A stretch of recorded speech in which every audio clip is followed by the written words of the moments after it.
que la menthe religieuse te dévore. Mais qu'est-ce que c'est? Ça te servira à régler ton adolescence. Bon, je t'en prie, ne me remercie pas. Mais qui es-tu?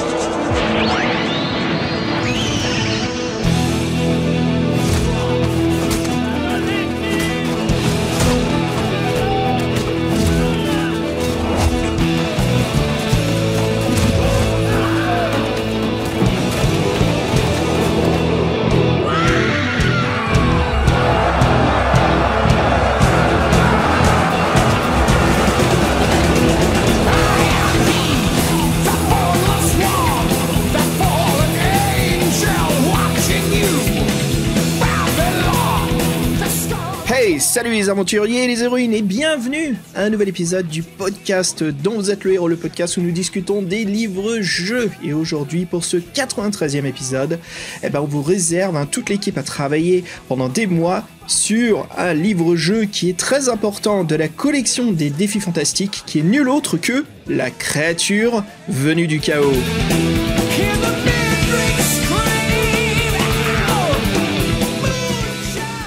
Salut Fred, ça va mec? Salut Xav, salut les auditeurs, les aventuriers, les héroïnes, ça fait plaisir de vous retrouver. C'est vrai qu'on attaque à un gros morceau, un des livres cultes de la série des défis fantastiques, qui fait un peu peur même de loin, comme ça quand on en parle, et voilà, on s'est jeté dans le bain.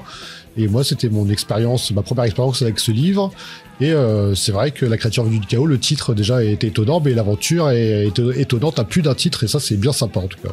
On peut dire c'est un peu la crème de la crème des défis fantastiques, surtout de son point de vue de pop culture, de réputation. Et pour vous expliquer, voilà, certains auditeurs qui ne connaissent pas un petit peu l'histoire, pourquoi nous faisons ce livre, c'est car il a été élu par notre communauté Patreon. Ce sont tous les Patreons qui nous écoutent, les héros. Salut tout le monde, et puis bien joué, voilà. Bon, c'est vrai que ce livre l'a un peu emporté de force via les autres choix que l'on avait. Mais voilà, c'est ça, et que... Mais c'était très bien les autres choix. Non, je dis pas qu'ils étaient pas très bien, c'est juste qu'ils ont eu peu de chance de réussir comparé à celui-là, quoi. Les pauvres, ils étaient un petit peu loin derrière dans les votes. Actuellement, pendant qu'on enregistre ce podcast, on est en train de faire notre deuxième vote pour le prochain défi fantastique, être lu au podcast. Si vous voulez nous rejoindre et bien sûr voter, venez nous rejoindre sur Patreon. On s'amuse bien là-dessus, sur la plateforme, on passe des bons moments, et puis voilà, c'est l'occasion de découvrir aussi nos épisodes bonus, plein d'autres choses. Mais voilà, d'où est née la création de ce podcast.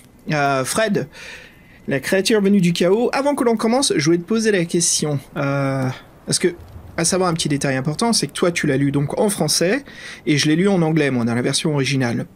Toi, t'as lu quelle édition? La première. La première, super, magnifique édition.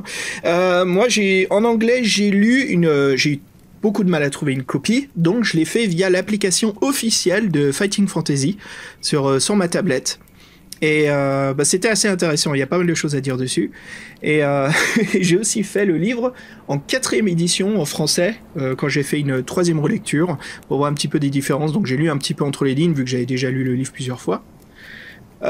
J'aimerais bien avoir l'avis, donc si vous voulez nous écrire, j'ai une question à vous poser à tous les lecteurs de livres-jeux, spécialement ceux des livres dont vous êtes le héros.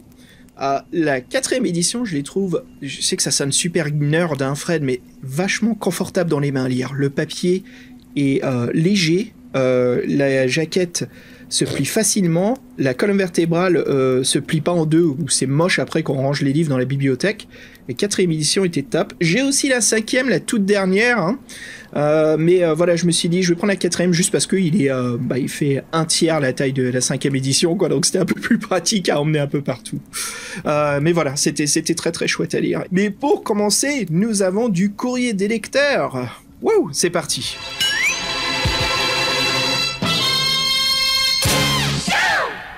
Alors Fred, nous avons un premier message de Metal Slugger, ça fait un moment, et c'est vraiment sympa parce qu'il avait à nous dire, donner des nouvelles, et il nous dit ravi de vous écrire à nouveau, je viens d'écouter vos 2 derniers casts, et franchement 2 belles surprises. La première, chapeau les gars, un interview de Monade Pracontal, génial. C'est vraiment un super ajout à vos émissions. Obtenir le témoignage d'une personne française qui a touché de si près l'univers des livres-jeux, vraiment une belle prouesse.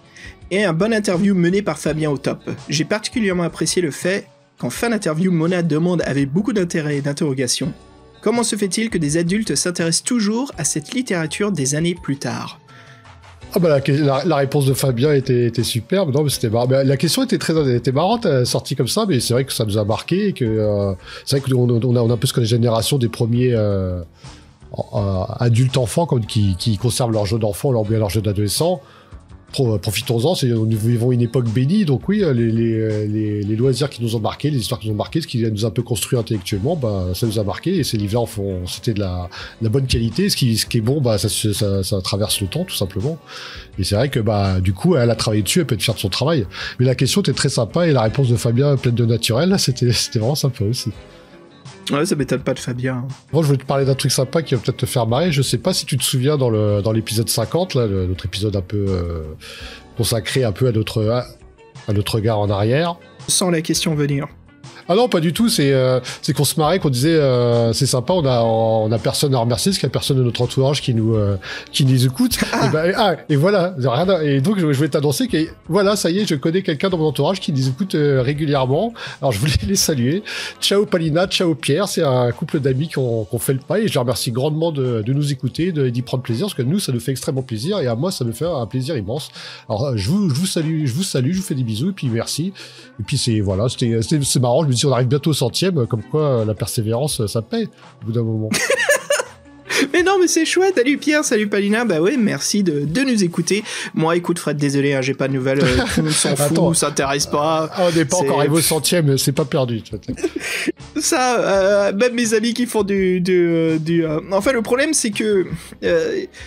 pas mal de mes amis, en fait, sont forcément, comme je suis aux US, ils sont américains, donc qu'est-ce que je vais leur dire, moi, que je fais un podcast en français, voilà, tu veux écouter, donc c'est un peu difficile à partager ce que je fais, quoi. Donc voilà, je le dis, je sais que j'ai un pote qui apprend le français, donc il nous écoute, mais tu sais, il écoute comme ça en arrière-plan, il me pose des questions après, ce qui est sympa, là, il me dit what does enfoiré mean? Ouais, bon, c'est un peu ça, tu sais, en plus il fait exprès, il connaît un petit peu les vulgarités françaises, voilà. Et puis, sympa en tout cas comme nouvelle, Fred. Bah oui, et donc voilà, je voulais parler... Bah ouais. Ah non, c'est chouette. Et puis, par rapport à nos Patreons, je voudrais remercier le docteur Io et sa copine, voilà, pour avoir partagé notre podcast sur le site web de l'Université de Genève. Donc, merci à vous deux, c'est vraiment sympa. Alors, c'est bien sûr notre épisode interview de Mona de Pracontal, qui est vraiment chouette. On est vraiment fiers. Encore une fois...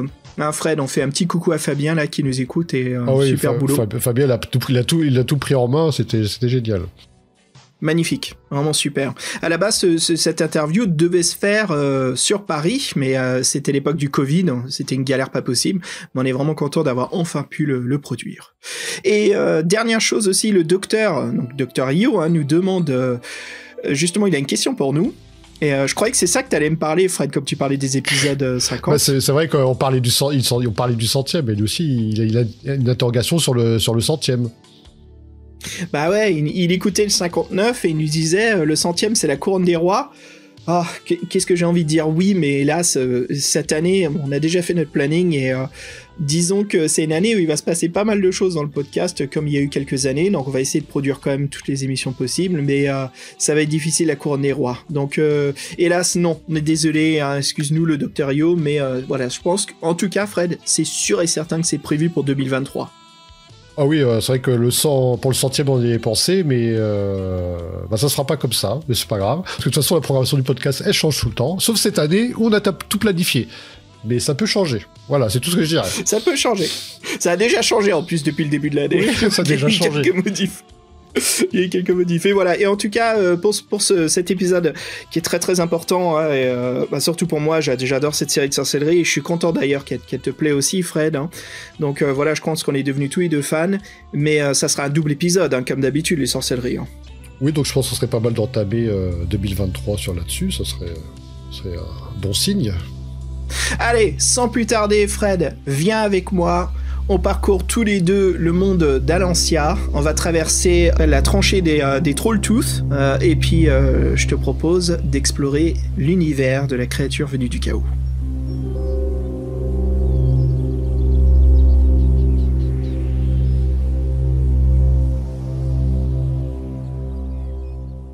Voici un titre culte, c'est La créature venue du chaos, une aventure de 460 paragraphes.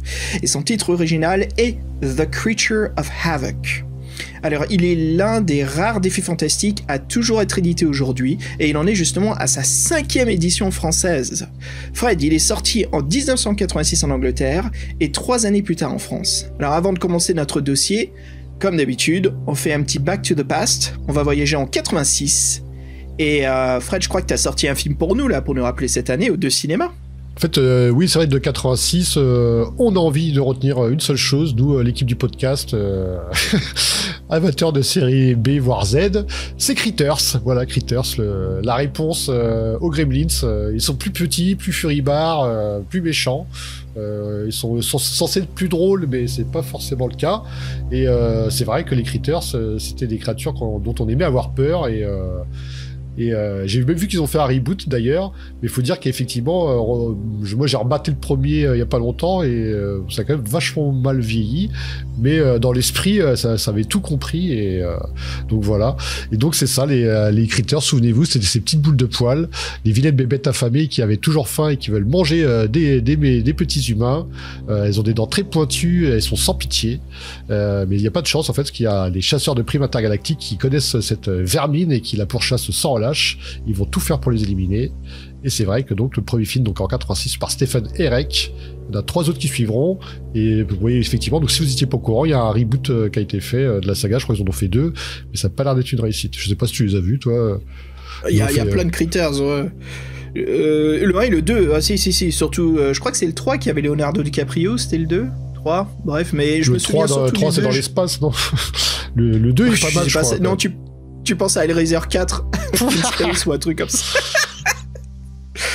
Mais Critters 2, je m'en souviens vraiment très très bien, c'était très amusant. C'est un peu, tu sais, pour la génération VHS, on avait toujours quelques cassettes qui traînaient au-dessus du magnétoscope. Donc forcément, moi c'était Critters, il y avait aussi Surf Ninjas, bref, pas mal d'autres trucs série B, mais Critters 2... c'était un de mes trucs préférés. Il y avait aussi le Disney avec le dragon là, Dragon Slayer. C'est Heroic Fantasy, c'est un Dark Fantasy. Bref, et donc dans Critters 2, ce que je me souviens toujours, Fred, c'est le chasseur de primes. En fait, c'est des shapeshifters. Donc oui, ils peuvent impressionner des gens. Et il y en a un qui fait donc un mannequin qui était en poster dans un magazine. Oui. Et comme il recopie, il recrée aussi l'agrafe qui était au milieu de la page, qui se trouve dans son ventre et qui l'enlève. Alors c'était les petites choses qui restent en tête. Mais ouais, bon choix Critters, hein, vraiment sympa. Bon bah voilà, nous sommes en 86 et justement discutons de La créature venue du chaos par ses illustrateurs. Le tout premier est donc Ian Muller. Alors Muller est un illustrateur britannique, c'est lui qui a fait la couverture de la première édition de La créature venue du chaos. Il a un style original bien à lui, il aime le macabre et le fantastique, hein, on sent un petit peu de gothique même dans son style. Voilà, il réalise des illustrations pour les romans de Lovecraft et de Tolkien, entre autres. Sa mère est costumière dans le théâtre, et puis enfin voilà, il a la chance de voir les coulisses de théâtre, il est fasciné par tous ces accessoires, et justement sa mère l'encourage à travailler dans les arts, et c'est là où il se lança dans les études à devenir peintre, artiste peintre. Et donc il est destiné à devenir professeur de dessin, il refuse, ça l'intéresse pas, et commença justement à présenter ses dessins à des magazines d'art, qu'il embaucha aussitôt, et donc voilà, il n'arrête plus de travailler, il est à fond. Même si le cinéma fait appel à lui, hein, avec la production du film Shrek, qui le remarquera, mais voilà, il fut pas engagé, donc il a failli réapparaître des années plus tard. Voilà. Il devait proposer des illustrations pour des décors, et quand il proposa son travail, les producteurs jugent ses dessins trop effrayants. En même temps, je comprends, si vous essayez de faire une satire d'Heroic Fantasy, c'est peut-être pas l'artiste qu'il vous faut, quoi.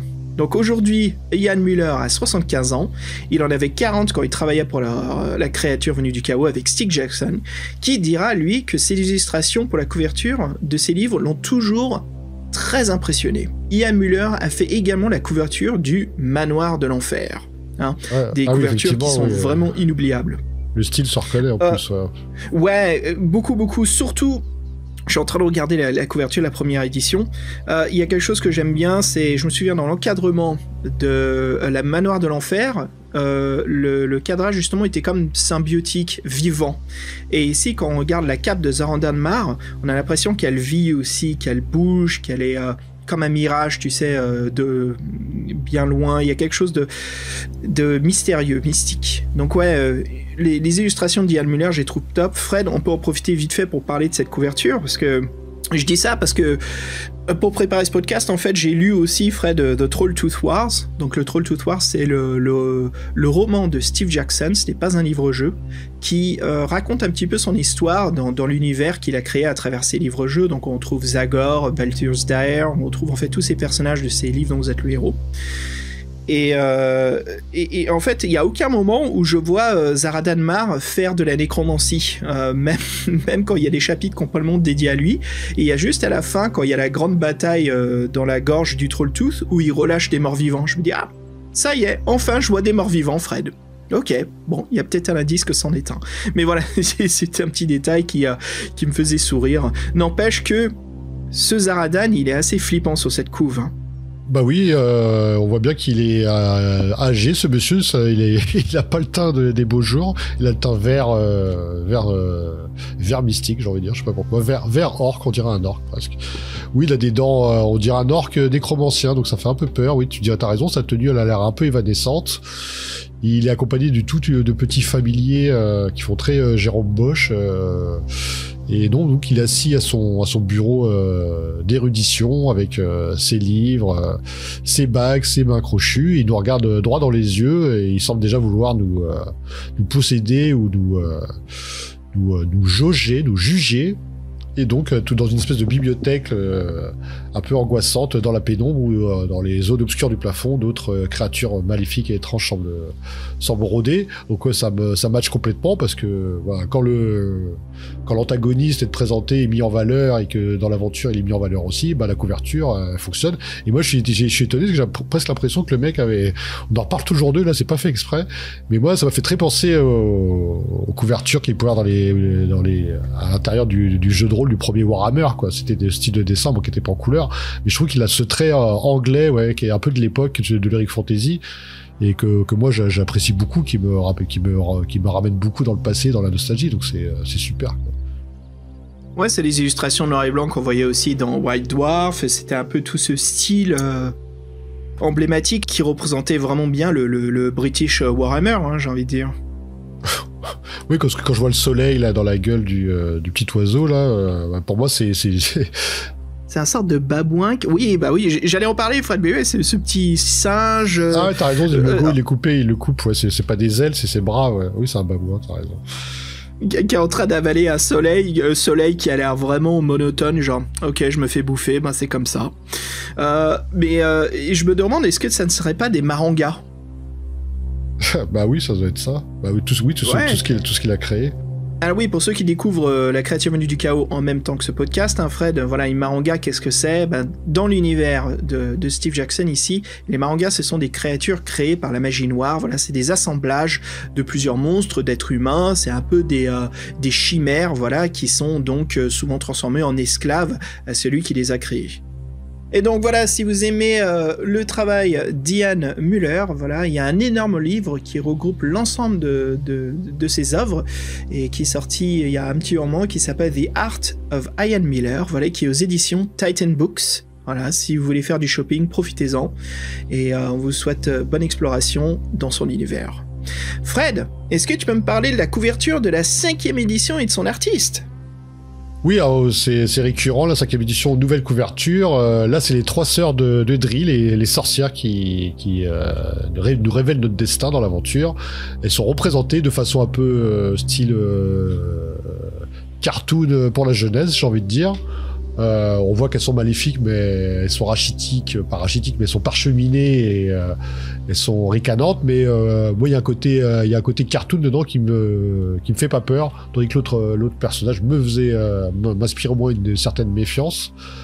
Bon, passons. Et c'est vrai que donc elles sont autour d'un chaudron magique. Ça doit sûrement nous épier depuis cet oracle. C'est en 2020 donc que Gallimard demande à Régis Torres de réaliser cette nouvelle couverture pour l'édition grand format de La créature venue du chaos. Donc Régis Torres, c'est un artiste français indépendant né en 1981. Il a appris tout seul à dessiner en lisant les mangas de Dragon Ball. Il a suivi une formation de graphisme en PAO, donc programmation assistée par ordinateur, c'est ça, pour travailler dans le design et la communication. Ça l'intéressait pas trop en définitive, et donc il a commencé sa vie d'artiste en tant que graphiste dans les jeux vidéo, puis dessinateur de bande dessinée. L'éditeur de ses livres déposa le bilan, malheureusement. Il fallut qu'il trouve un autre emploi, et c'est dans les illustrations, dans les jeux de société qu'il se fit remarquer et qu'il commença à avoir une réputation qui lui permet de multiplier les projets, de vivre plus sereinement de son art. Et c'est vrai qu'il est très influencé par les animés et les mangas, les animés japonais et les mangas. Non, mais c'est du bon travail, c'est vrai que c'est flashy, et donc ça c'est pour les nouvelles couvertures, mais nous on aurait parlé du l'illustrateur intérieur, celui qui a fait le taf et qui a fait du bon taf, Alan Langford. Bah, avant de parler de lui plus en détail, il y a un truc qui t'a marqué dans son travail, toi, Xav? Ouais, Fred, il y a juste une illustration que j'aimerais partager d'Alan Langford avant qu'on parle de sa carrière avec toi. Ceux qui ont le livre à proximité de vous, allez donc à l'illustration 334. Et Fred, c'est assez chouette parce que c'est une perspective d'un couloir très gothique. Hein. Il y a même une sorte de statue de Zaradanmar, on dirait, au-dessus d'une porte voûtée. Et sur le mur, on voit deux ombres, un petit peu à la Nosferatu, dont un qui est en train d'assassiner un autre. Bien sûr, c'est nous-mêmes qui se font attraper à coups de couteau. Mais j'ai trouvé cette illustration très très chouette, quoi, très envoûtante, très immersive. Oui, non, ce que je veux dire, c'est marrant parce que moi aussi je voulais absolument parler de cette illustration, mais pour une autre raison, parce qu'en fait, dans l'aventure, notre personnage donc est un monstre, ça c'est pas un secret, mais on n'a pas vraiment de représentation de. C'est par à coup, on sait qu'on a une peau écailleuse, on a des griffes, et en fait, ce qui est génial dans cette illustration-là, c'est qu'il y a notre ombre qui est projetée, donc on a une vraie représentation de ce qu'on est en fait. Et ça, je trouve ça génial, parce qu'en fait, c'est très discret dans la façon dont c'est écrit, et là, le dessinateur, ben là, il nous projette une ombre de notre silhouette, et c'est vrai qu'on a l'air dégueu. Et ça, j'ai trouvé que c'était super. Ouais. Ah, c'est une excellente idée que Jackson a vue avec son illustrateur. Hein. Là, c'est parfait, quoi. Il y a plein d'illustrations. Il y a de tout dans ce livre, entre des vues on peut dire des vues subjectives de notre personnage, à des plans qui établissent le décor, le lieu où nous nous trouvons, et puis d'autres illustrations qui mettent en situation l'action. Là, il y a vraiment tout ce qu'il faut, mais en même temps, ça m'étonne pas. Hein. À savoir, Steve Jackson, c'est l'un des fondateurs avec Ian Livingstone, voilà, des Fighting Fantasy. Donc, quand le maître s'y attaque, il sait exactement comment bien représenter son livre-jeu. Donc ouais, vraiment super. Mais écoute Fred, parle-nous-en justement de la carrière et de qui est Alan Langford.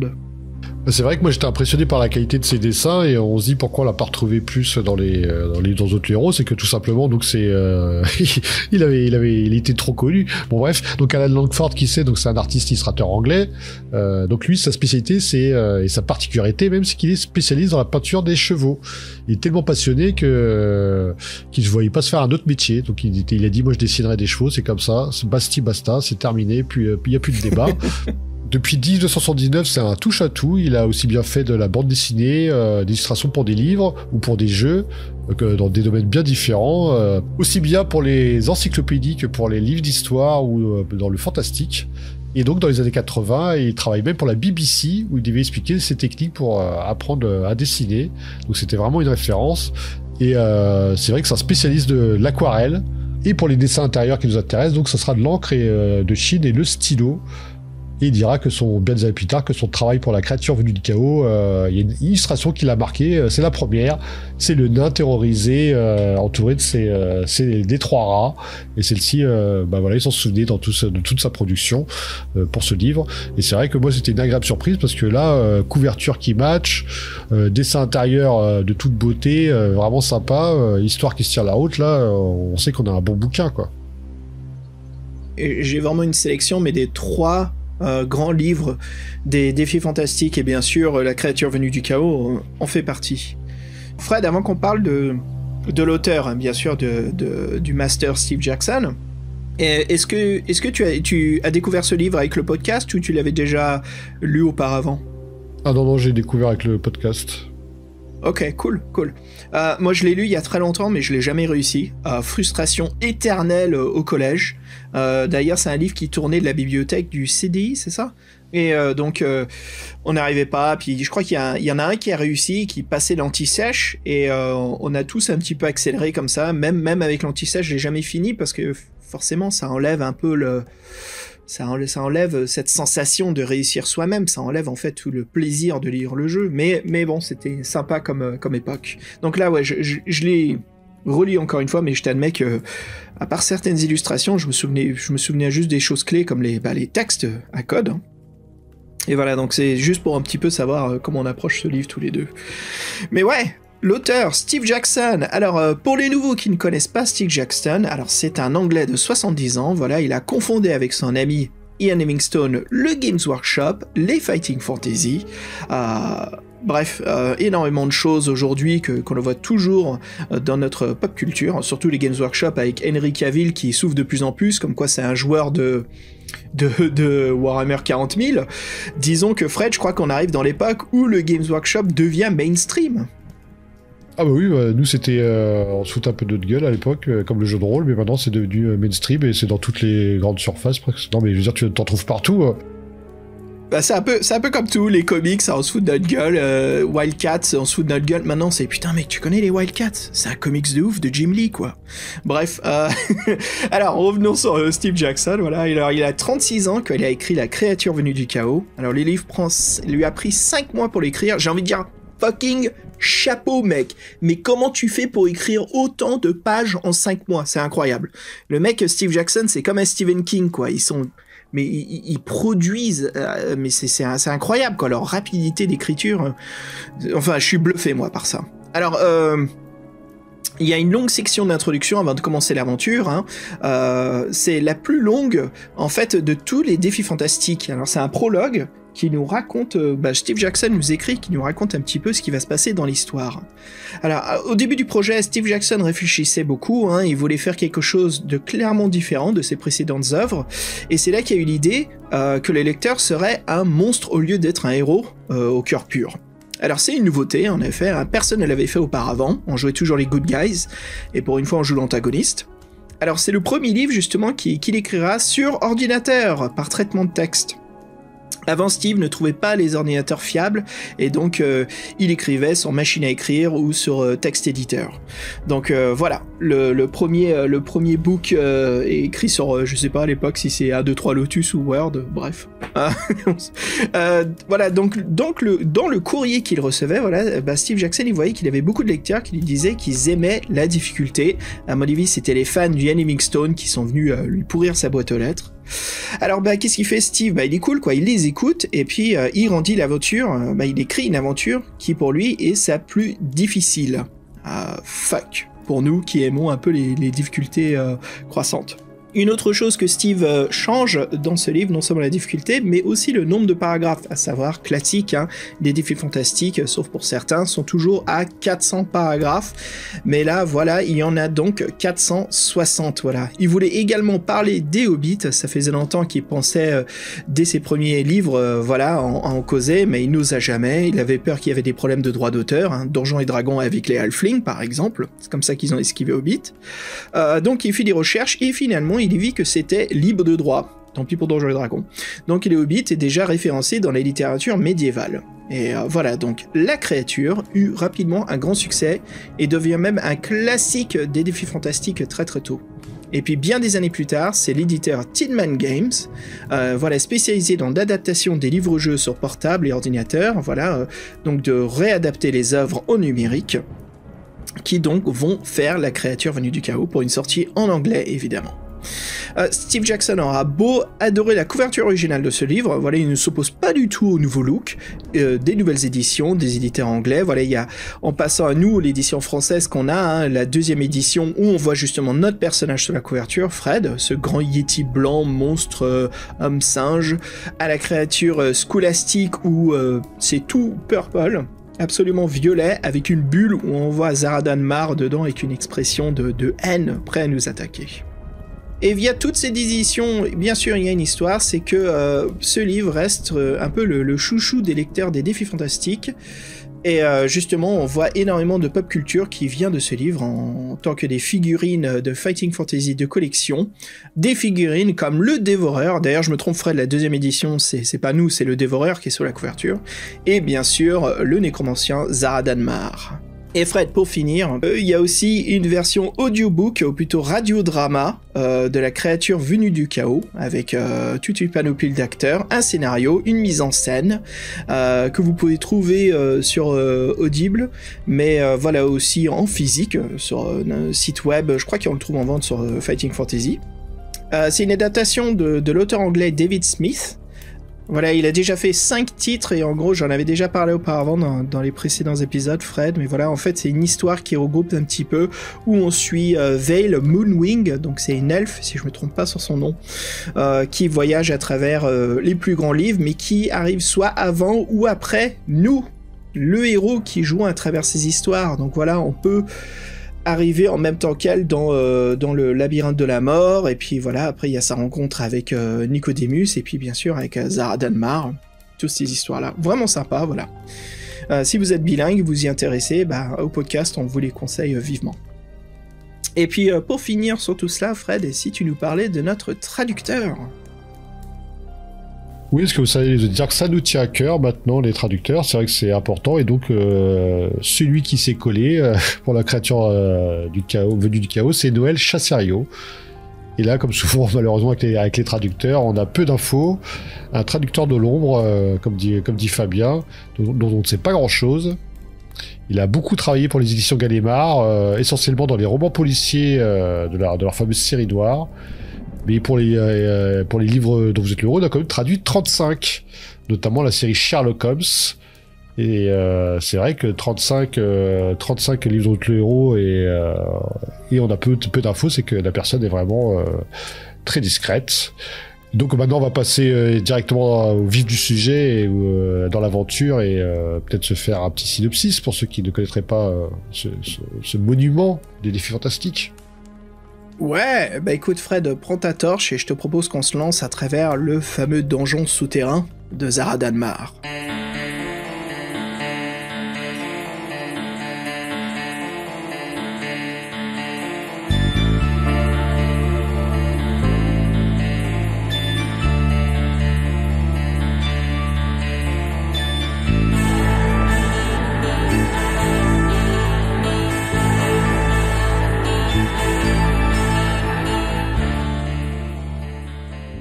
Donc nous voici plongés dans l'aventure. Le nécromancien Zara Danmar est sur le point de voler les secrets de la magie elfienne et personne ne peut l'arrêter.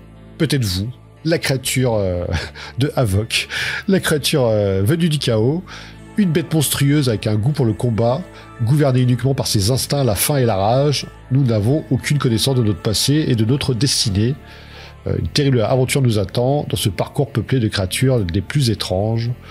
Et là, c'est vrai que il y a une particularité dans ce livre. C'est vrai que la phase de background n'est pas succincte comme dans certaines aventures, mais là, elle est plutôt détaillée, même très détaillée, on va dire. Même l'auteur s'en excuse presque, Steve Jackson s'en excuse presque à la fin. Donc, on va vous faire un petit historique des 3 sorciers, Zagor, Balthusdir et Zara Danmar. Donc, il était une fois 3 élèves sorciers dans le continent d'Alandia, Zagor dans le sorcier de la montagne de feu, Balthusdir dans la citadelle du chaos et Zara Danmar dans la créature venue du chaos. Tous les 3 furent l'élève de Volgara Malmstrom, qui était d'une école de magie. Ils s'entendaient bien et avaient la même motivation, le The Evil, le mal absolu. Et qui est Volgara? C'est un puissant sorcier, c'est un puissant sorcier, parce qu'il a enseigné à ses 3 sbires, à ses 3 comparses, la magie noire, c'est pas bien. Et lui-même remarquera que ses élèves devenaient de plus en plus doués et allaient devenir très puissants, beaucoup plus puissants que lui. Il voulut les ralentir, mais les trois sorciers décidèrent de le supprimer et le tuèrent par un sortilège maléfique qui prit la forme d'une pluie de couteaux. Merci les gars. Pris de surprise, forcément, Volgara n'eut pas le temps de réagir et fut massacré. Et c'est une introduction un peu triste, un peu violente pour les 2 autres héros. C'est pas toujours comme ça, n'est-ce pas, Xav? Disons, voilà, on a vraiment un background qui se concentre énormément sur notre antagoniste, hein, et puis là, ce qu'on vient de vous raconter, ce que Fred vient de vous dire, c'est un petit peu dans le livre, mais c'est surtout étendu dans le roman Trolltooth Wars.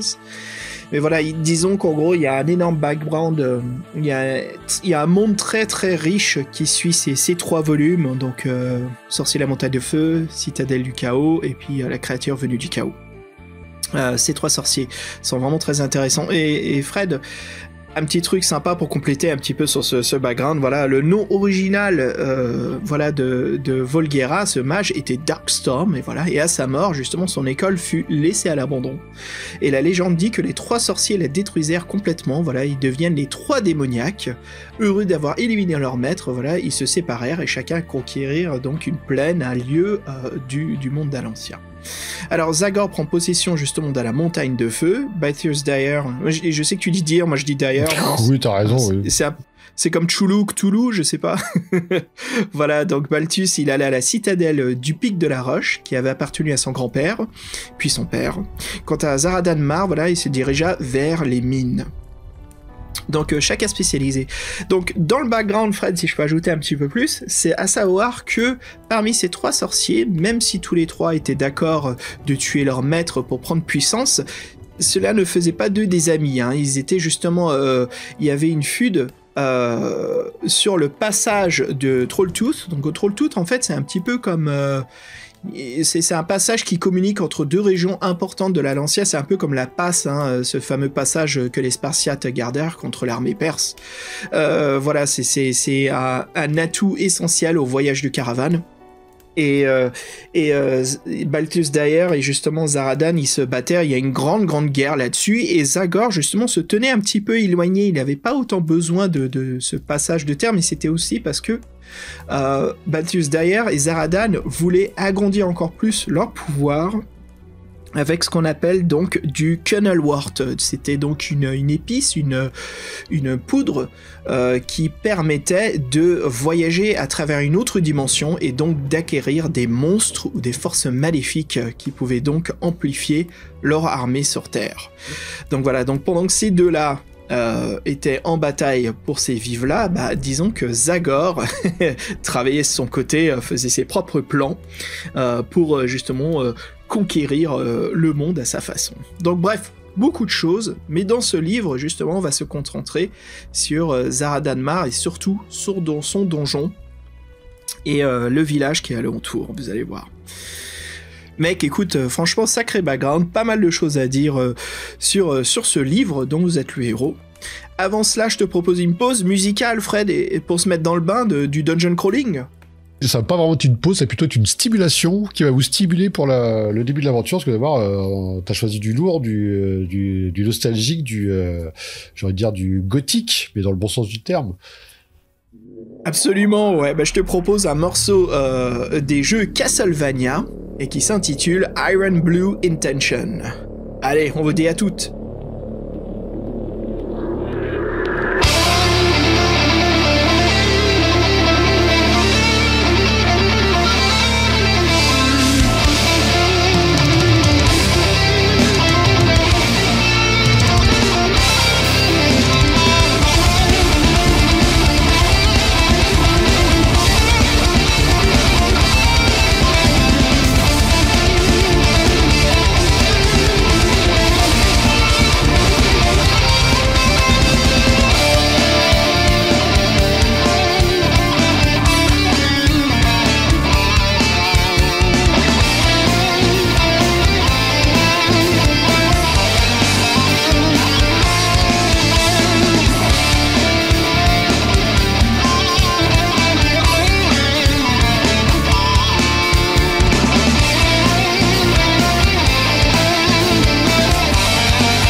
Ouais, Fred, voilà, après ce morceau bien entraînant de Castlevania, nous voici dans le donjon. Et là, Steve Jackson nous met vraiment dans une ambiance assez unique, j'ai envie de dire, où nous sommes une créature féroce devant un nain gringalet qui a l'air d'avoir été dans le donjon bien plus longtemps que nous. Et nous rendons compte de plusieurs choses qui nous étonnent pour un livre-jeu. C'est de 1, nous ne sommes pas du tout en contrôle de nos actions, nous devons que subir les résultats, où là nous avons le choix enfin de réagir. Et cette scène, je trouve qu'elle est assez intrigante, et d'ailleurs on en a causé plus tôt, Fred, dans la semaine, parce que la façon dont elle est écrite et tout, ça nous a vraiment surpris pour un livre de Steve Jackson. Oui, on trouvait ça un peu pauvre, faut le dire, un peu limite, un peu fainéant, comme on aime bien, un peu fainéant, et c'est vrai que ça nous a étonné, mais en fait, je repense à quelque chose d'autre aussi, par rapport à tout ça, c'est aussi au début, on n'a pas vraiment le choix de notre direction, c'est sur un jet de dés, par exemple, dans le sens où et moi ça m'a un peu étonné par rapport à Steve Jackson, que je pensais pas qu'il utiliserait ce genre de procédé, mais les quelques premiers paragraphes, il te dit qu'il y a des directions, mais ton choix se fait au jet de dés, sans que ce soit un test de chance ou un test, c'est juste, t'as deux choix, mais là, hop, ça se joue sur un instinct, j'ai envie de dire, et c'est vrai que c'est des débuts qui changent, et assez rapidement aussi, bon, le nain, le pauvre petit nain, on l'écrase. De toute façon, même si on veut pas le tuer, il y passe. De toute façon, parce qu'on là, on a des pattes monstrueuses, une force gigantesque. On n'arrive pas vraiment à manier les objets. On a des trop grosses mains, tout ça. Et on tombe sur l'espèce de parchemin qu'il avait sur lui. Et là, stupeur. En fin de compte, on comprend rien, quoi. Parce qu'il y a une espèce de il y a une espèce de charabia qui ressemble à un charabia qui est écrit sur plusieurs lignes. On se dit bon, ça va sûrement dire quelque chose, mais là spontanément, bon, on voit pas.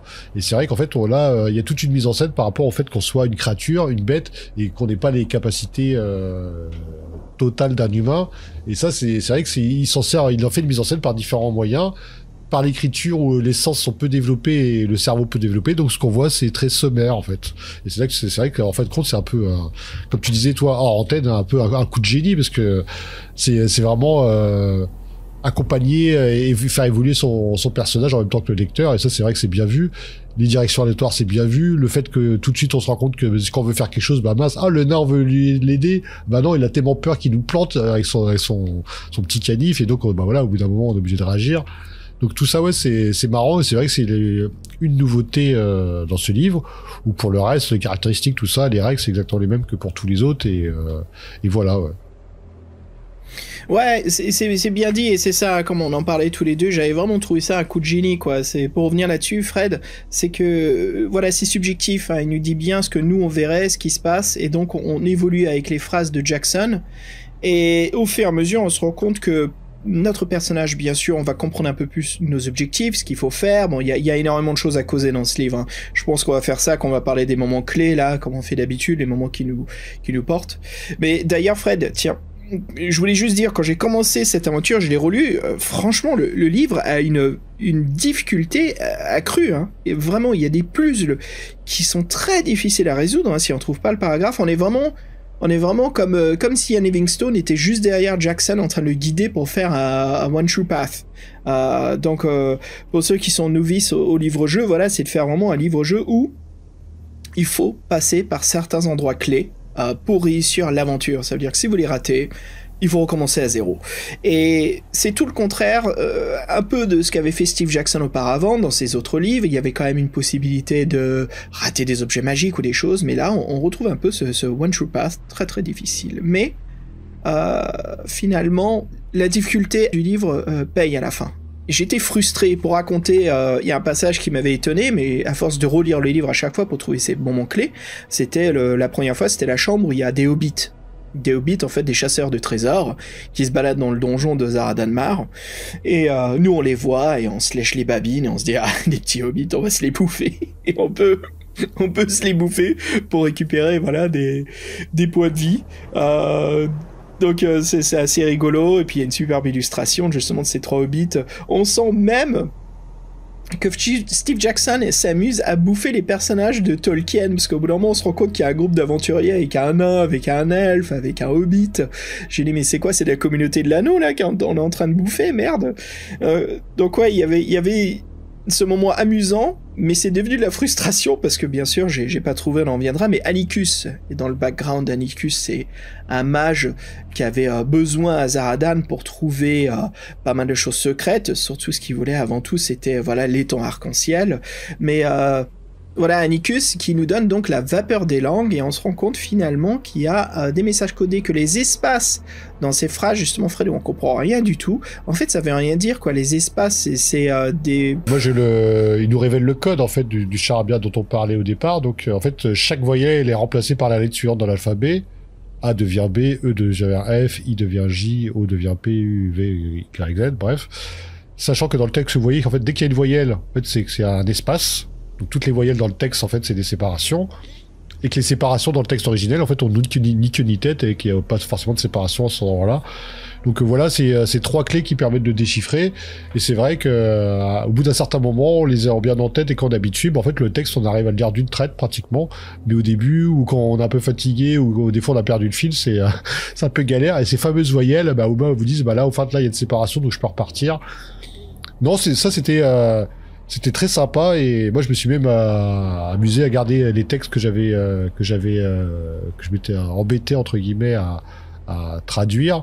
Sauf que il y avait celui qui concernait Zaradanman, mais celui-ci, j'ai oublié de le retranscrire, j'étais dégoûté. J'avais noté sur des vachement important celui-là. Ouais, en plus oui, il est vachement important. J'avais noté sur des post-it et j'ai oublié de le renoter sur ma feuille de suivi. Bon bref. Ouais Fred, en fait t'as trouvé, c'est le journal de Zaradanmar qui porte donc un détail qui nous sert pour vraiment vaincre cette aventure. Oui, c'est quelque chose qui explique en fait son point faible entre guillemets.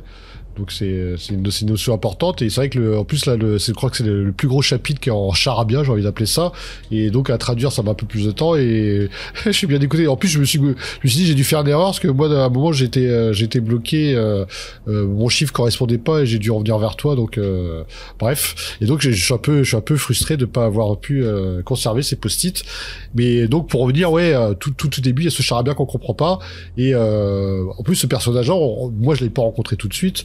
Et c'est vrai que dès qu'on a la clé, c'est plus facile et on est content parce qu'en fin de compte, le livre s'ouvre à nous presque. L'aventure s'ouvre à nous.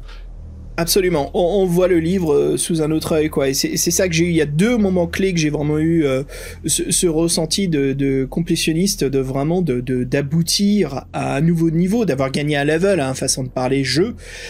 C'est non seulement donc le code pour déchiffrer ces phrases. Au bout d'un moment, Fred, dans la version anglaise en tout cas, en le lisant, j'arrivais un petit peu à lire les textes, et tu sais, tu peux déchiffrer quand c'est des codes comme ça, parce que les 3/4 des lettres sont bonnes, donc c'est juste à voir où il y a des espaces, c'est un peu comme écrire à l'envers, quoi, très lentement tu peux le lire, enfin, j'imagine qu'on est dyslexique, ça doit être beaucoup plus difficile. Mais bref, ouais, il y a eu ce moment-là, mais un autre moment, parce que j'ai été complètement perdu dans ce donjon, et à une façade, et on en avait parlé tous les deux, on était en train de s'envoyer des textos, mais il y a un moment où il y a une grille qui se ferme derrière nous, on tombe dans un passage où il y a un four qui se met automatiquement s'il n'y a pas des brassards qui nous protègent, on prend des dégâts, il y a une boule de cristal, si on la soulève, ça nous parle en charabia si on n'a pas le code, et puis elle nous crache des boules de feu, enfin on se dit mais putain, j'étais perdu. Et forcément, j'ai enfin trouvé un objet de grande importance, qui est ce pendentif cristal bleu, qui justement brille quand il y a des passages secrets, des portes dérobées, Fred. Oui, les fameuses portes dérobées que certaines aventures utilisent à foison, on ne nommera personne, bien sûr. Et c'est le maître du destin. Oui, sûrement, oui. C'est juste de me souvenir où est-ce qu'on retrouve ce pendentif là. Dans quelle scène pardon. Oh, c'était un peu plus tard, mais c'est ça en fait. Une fois que j'ai eu ce pendentif, tu peux découvrir une autre façade au donjon en fait. Tu découvres vraiment le donjon au complet. Tu découvres tout ce qu'il a à offrir.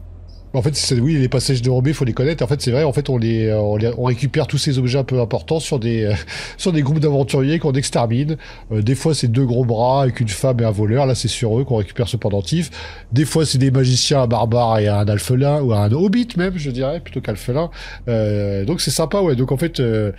On tue de l'aventurier, on prend leur équipement, c'est assez marrant. Et c'est vrai que donc le principe de ce pendentif là, c'est que quand il y a le chapitre commence par vous êtes dans l'obscurité. En fait, c'est un peu le mot de passe pour savoir qu'on peut utiliser cet objet-là. Il faut rajouter plus 20 au paragraphe actuel et on a le passage secret. Donc ça, c'est des mécanismes qui sont sympas, ouais. Ouais, c'est un mécanisme qu'on retrouve énormément dans ce livre. Certains objets, en fait, vont soit lui demander d'ajouter, de retirer. Donc c'est le système anti-triche qu'a créé Steve Jackson, et je peux te dire, franchement, Fred, je trouve que c'est le meilleur système. Le souci, c'est que gardez votre post-it à proximité, parce que vous allez avoir pas mal de codes à écrire dans ce livre, entre un marteau de cristal que vous avez trouvé, le pendentif des portes dérobées, comme on l'a dit, si vous voulez noter aussi le puzzle, et certains textes et phrases qui sont à déchiffrer. Et Fred, il y a même un moment, je vais avancer un petit peu dans l'aventure, mais quand on arrive, c'est à peu près à la fin. À savoir, ce livre, il est en 2 parties, hein, pour expliquer aux auditeurs. Il y a vraiment la première partie, c'est le donjon de Zaradanmar, et la deuxième partie, c'est l'extérieur de Zaradanmar. Et Fred, tu m'avais même dit, qu'on s'était appelé, qu'il y a une 3e partie, c'est à bord donc du vaisseau volant, le Galéréal de Zaradanmar, qui est un peu plus courte, mais qui se passe quand même pas mal de choses, hein. Surtout la baston, c'est un peu le climax du livre, hein. C'est là où on arrive au bout, c'est l'action à fond, on est poursuivi, bref, un moment très très sympa. Mais pour revenir là-dessus, Fred, il y a un moment où donc on rencontre Daramous, qui est un peu le maître des esclaves, qui est dans les cavernes de Zaradan, qui nous trouve, on déchiffre sa phrase, et il nous dit, voilà, salut, c'est moi. Bon, il dit pas salut, Daramous, voilà, je vais te faire bosser pour une éternité, espèce de sous-fifre.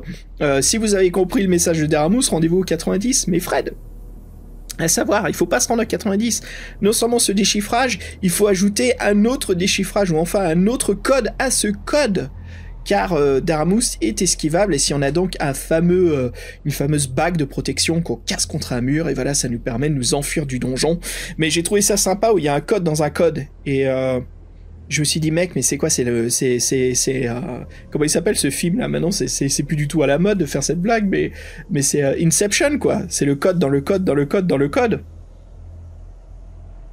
Le rêve dans le rêve, imbriqué, c'est poupées russes. Ouais. Ouais, c'est ça, quoi. C'est les Matryoshka, donc ouais, c'était sympa. Et ouais, revenir en arrière, est-ce qu'il y a un moment, toi, qui t'a vraiment marqué dans ce donjon, une rencontre, un truc qui était assez chouette? Non, mais moi, en fait, ce que j'étais vraiment intrigué par son système de code et tout ça. Donc, en fait, dès le début, le nain nous donnait un texte. Et en fait, on avait le paragraphe, on pouvait s'amuser à le décrire, et on pouvait savoir que le mec a été emprisonné, qu'il devait, son châtiment, c'était d'aller dans la forteresse de Zaradanmar et de lui piquer des objets, les vapeurs, soi-disant. Donc, il devait revenir au conseil avec ses vapeurs. Donc, il a échoué, ce qui était dans les géoles. Et puis, de toute façon, on l'a tué. Mais j'étais vraiment beaucoup axé sur ce système d'intrigue, ce système de code, ces objets magiques avec ces bonus-malus, ces bonus, c'est rajouter un score pour avoir le nouveau paragraphe.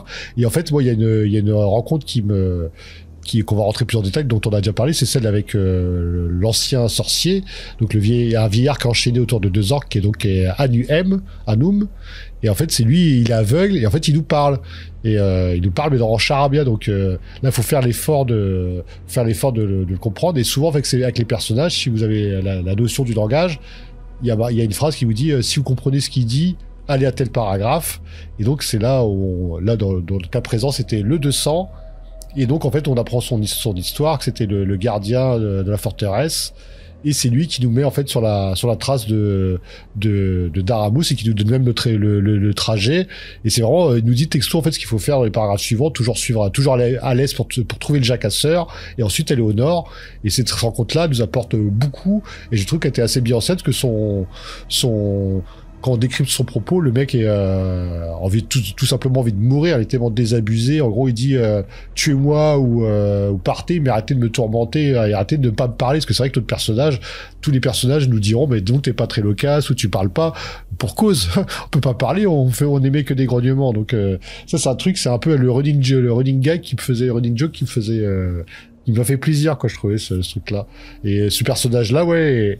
Et important pour l'intrigue, et j'ai trouvé que il était bien mis en valeur. C'est une scène parce que les aventuriers, c'est marrant, franchement. Moi, ce que j'ai préféré dans le donjon, c'est bouffer du halfling. Ça me fait marrer, ça. Ce côté, tu peux pas t'en empêcher, surtout tu sais qu'ils ont des bons petits gâteaux qui traînent dans leur besace. Donc ça, ouais, c'était un peu le cliché, mais le côté compulsif, ça m'a fait rire. Ouais, c'était sympa, ouais. Il y a il y a des moments où on peut vraiment jouer le méchant, l'antagoniste, et Jackson nous donne justement cette possibilité-là de faire vraiment des actes inhumains et de justement de jouer le monstre du donjon. Il y a un moment, moi, qui m'a fait marrer, et je crois que c'est une expérience assez unique que j'ai eue que avec l'application Fighting Fantasy. Et je t'ai même envoyé un screenshot, Fred, donc pour raconter aux auditeurs, c'est un peu plus tard dans le donjon. On arrive dans une salle où il y a un elfe noir et qui sonne l'alarme en nous voyant. Et en sonnant l'alarme, ça appelle donc un chevalier du chaos. Le truc très très Warhammer. Hein. Donc je combats le chevalier du chaos, je le tue, il en appelle un autre, je le tue, il en appelle un autre, je le tue, il en appelle 4 ou 5 je crois. Et au bout d'un moment, je me dis mais c'est quoi ce bordel ? Et j'avais assez bien roulé justement mes jets de dés, me donnant quand même des compétences assez fortes pour l'attaque. Et je crois que j'avais un 10, donc dans ma force. Hein.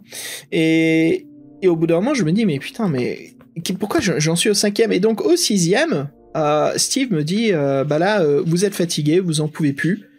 Franchement, baissez votre habilité voilà, de 3 points. Je sais, bon, ok, bon voilà, je passe de 8. Ou 7, pardon, 7. J'en bats à 6e, un 7e, je dis, mais c'est quoi ce beans ? Et au bout du 7e, il me dit, allez, vous passez à moins 10 d'habilité. Oui, mais c'est comme l'histoire de la pièce dans le puits, quoi. C'est un truc sans fin. Et en fait, alors je me dis, bon, vas-y, je triche. Parce que c'est sûr que je vais mourir, là. Mais je triche pour voir où c'est. J'en tue encore 3. Et là, donc, sur l'application, là, je tourne la page, il y a écrit bon, écoute, je t'ai envoyé le screenshot, il y a écrit bon, écoute, on sait que t'es en train de tricher, là, donc arrête, allez, tu relis le livre et tu réessayes sans tricher. Ah oui. Ah, exact, c'est ce que tu m'avais envoyé. Ouais, et j'ai dit, tiens, il faut que je partage, parce que ça, j'ai trouvé sympa comme innovation, quoi. Enfin, comme plaisir à découvrir. J'ai pas vu si c'était dans la version physique du livre. Je pense que l'un de nos auditeurs nous le confirmera, mais ouais, c'était chouette, en tout cas, ce petit moment de briser le 4e mur, comme ça. Toujours sympa. Fred, alors, pour parler de ce donjon, il y a un truc que j'ai vraiment trouvé sympa, c'est qu'on se balade. Voilà, un donjon, en fait, notre objectif, il a peu d'importance, hein, c'est juste de survivre. Et puis, franchement, au fur et à mesure, voilà, qu'on récupère ces objets clés, qu'on puisse déchiffrer ces codes, on se rend compte que l'on peut trouver une sorte d'humanité à travers notre personnage, voilà, comme je disais, de contrôler notre destin, le libre choix à travers ces fameuses vapeurs qu'il faut récupérer. Et puis après, une fois qu'on puisse comprendre tout le monde, on commence à s'équiper aussi. On peut ramasser une besace. On commence à comprendre que les pièces qu'on trouve sur les hobbits, c'est de l'or, et il vaudrait mieux les garder sur soi. Qu'on peut ramasser des armes, des boucliers. Et je me dis, mais c'est assez chouette parce que j'ai vraiment l'impression d'avoir commencé un personnage niveau 0 de Donjons et Dragons, et de vraiment d'évoluer, de m'équiper. Et j'ai trouvé cette croissance d'exploration et de dungeon crawling fascinante, quoi. J'ai mon attitude au fur et à mesure que je lisais ce livre. Au début, voilà, comme on disait, c'était un peu, mais qu'est-ce que tu nous fais, Steve ? Et puis après, je le dis d'une façon miraculeuse, mais Steve, qu'est-ce que tu nous as fait ? Mais c'est magnifique. Et je sais pas si toi, t'as eu cette même sensation de partir de rien et de te retrouver vraiment comme un aventurier. Non, j'ai pas eu ce ressenti. J'ai bien vu qu'il y avait une espèce de qui s'éveillait à la conscience, entre guillemets, mais j'ai pas eu l'impression de m'armer, juste avoir des objets qui permettaient de trouver des solutions comme la bague. Et c'est vrai qu'il y a un objet qui est important aussi, c'est la massue en cristal qu'on doit forcément trouver. Cette fameuse massue, on la trouve grâce au pendentif dont on vous a déjà parlé. Donc c'est quand on tourne un peu en rond, on peut penser qu'il y a une espèce on tourne un peu en rond dans le donjon, et c'est vrai que grâce à la bague, on trouve un passage dérobé qui conduit à une petite salle. Là, il y a 2 trésors, des boucliers et une pierre en forme d'arme. Et en fait, la pierre, c'est la massue de cristal. Et c'est vrai que cette arme, elle est obligatoire pour la fin. Vous l'avez dit, c'est un seul chemin. Et il y a aussi un autre objet qu'on doit trouver qui est dans une salle assez marrante, c'est là où il y a plusieurs alcôves, et comme vous le disiez, pour trouver Daramous Anoum nous avait dit de passer voir le jacasseur, et donc il y a le jacasseur qui essaie de nous faire un piège. En fait, c'est une espèce d'araignée. En tout cas, il y a un dessin qui fait un peu penser à ça, et il utilise un appât qui est une forme humaine. Il nous dit de rapprocher ce qu'il voit pas bien. Et en fait, si on va jusqu'au bout, on se fait bouffer. Et en fait, juste à côté, il y a d'autres alcôves. Il y a une qui est intéressante parce qu'il y a une espèce de poudre qui tombe à travers un mur qui a été défoncé, on sait pas trop comment. Et en fait, cette poudre-là, c'est de la poudre elfique. On en a un peu couvert sans faire exprès, mais ça aura son importance par la suite. Donc voilà, en fait, le donjon, c'est un peu le chemin par lequel vous devez passer à certains endroits pour avoir vos petits objets pour la fin. Et nous, ce qui nous avait fait, moi, ce qui m'avait un peu frustré en jouant la première fois à la créature du chaos, c'est qu'à un moment, je m'étais retrouvé dans une impasse. C'est-à-dire que tout simplement, tous mes choix me faisaient mourir, me baladaient un petit peu, mais à la fin, ça revenait au même. Tous mes choix, je mourais sans la pierre, j'avais pas la pierre, donc c'est vrai que je m'étais dit, bon, il me fait une espèce de boucle où je peux tourner dans tout partout où je veux, ou bien c'est une impasse, ou bien je meurs. Bon, c'est bien fait, mais je suis bloqué. Donc, je recommence, et c'était, et je trouve qu'il a bien réussi à me balader avant que je m'en rende compte, et j'ai trouvé ça, entre guillemets, fort, mais pas sympa. Voilà. Ouais, je partage absolument l'intention. Et c'est là où j'ai eu ce moment comme je disais, de frustration qui est devenu un vrai plaisir. C'est qu'une fois qu'on a ces objets, tout se débloque et on voit ce donjon sous une autre. En fait, on découvre vraiment tous ses secrets. Il en a énormément. Et comme on disait un petit peu plus tôt, ce n'est que la moitié du livre, quoi. Donc, Fred, on arrive à la sortie de ce donjon, à savoir si on a une checklist, c'est trouver les 2 vapeurs. Check. Passer à travers la poudre d'elfe, check. Le marteau de cristal, check. Bien sûr, le code pour déchiffrer les langues, check. La fameuse bague pour dépasser donc Daramus, check. Et puis, je crois qu'il nous fallait une autre bague aussi magique, si je me trompe pas. Bah, la bague des passages secrets. Ouais, c'est ça, c'est ce cristal. Ah, c'était pas un pendentif ? Oui, c'est un pendentif, et la bague, c'est avec le gars, et la bague avec le gaz, ouais. Ouais, avec le gaz, ouais. Donc voilà, et bien sûr, cela nous amène vers la sortie de ce donjon, et il y a, encore une fois, une sensation de victoire, j'ai envie de dire, cette sensation qu'on a quand on joue à un jeu vidéo super difficile et qu'on arrive enfin à tuer le boss. On sent cet épanouissement de réussite. On brille un petit peu à travers les rayons de lumière rayonnants de notre victoire. Et c'était un vrai plaisir, Fred, de sortir du fucking donjon de Zaradanmar, quoi. Oui, parce que surtout que... Oui, en plus d'Aramus, pour le trouver, il faut connaître le passage secret. Donc tout ça, tous les objets sont liés. Et c'est vrai qu'en fait, lui, c'est d'ailleurs un truc bizarre, c'est une espèce de démon à 4 têtes. On sait pas trop ce que c'est. Et il est très très autoritaire et menaçant. Bon, on arrive il semblerait que c'est un demi-elfe. J'ai pas vu le côté elfe chez lui. Bon, à voir. Et c'est vrai qu'après, donc on sort et bon, on n'est pas non plus sorti d'affaire, quoi.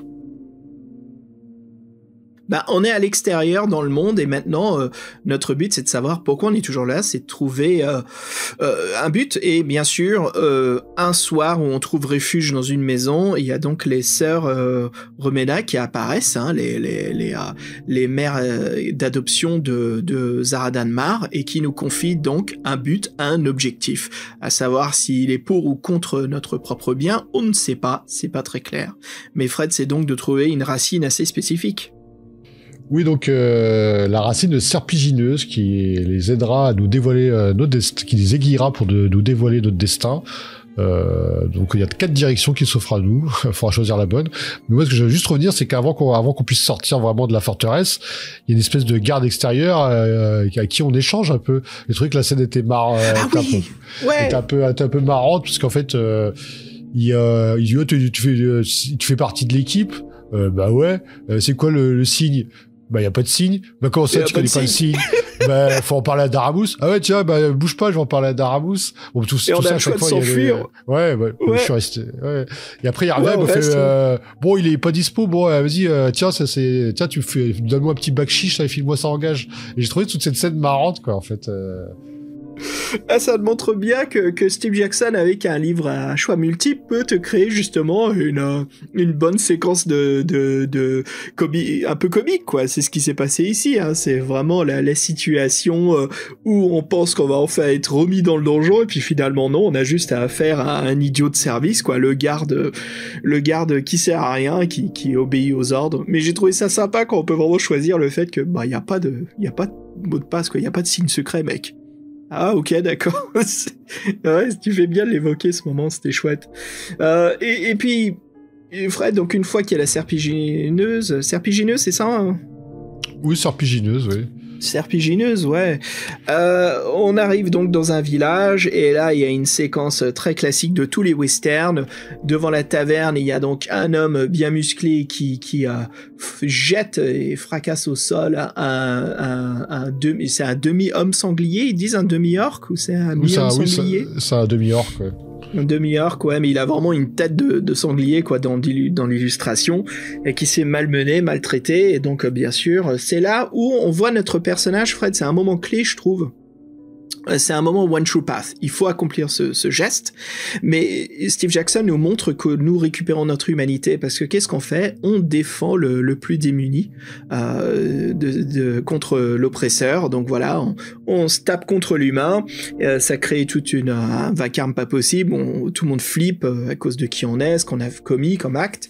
Mais voilà, on se fait un pote. Donc le demi-orc qui nous dit vas-y, suis-moi. Encore une fois, Steve Jackson joue avec les codes clés. Donc voilà, s'il est avec nous, et je crois que si le paragraphe finit avec un 7, il faut retirer un certain montant pour justement découvrir le point de vue ou l'avis si notre pote homme sanglier a quelque chose à dire. Et merde, comment il s'appelle, Fred? Attends, ça va m'en revenir. Grog. Grognag Croche-Dent.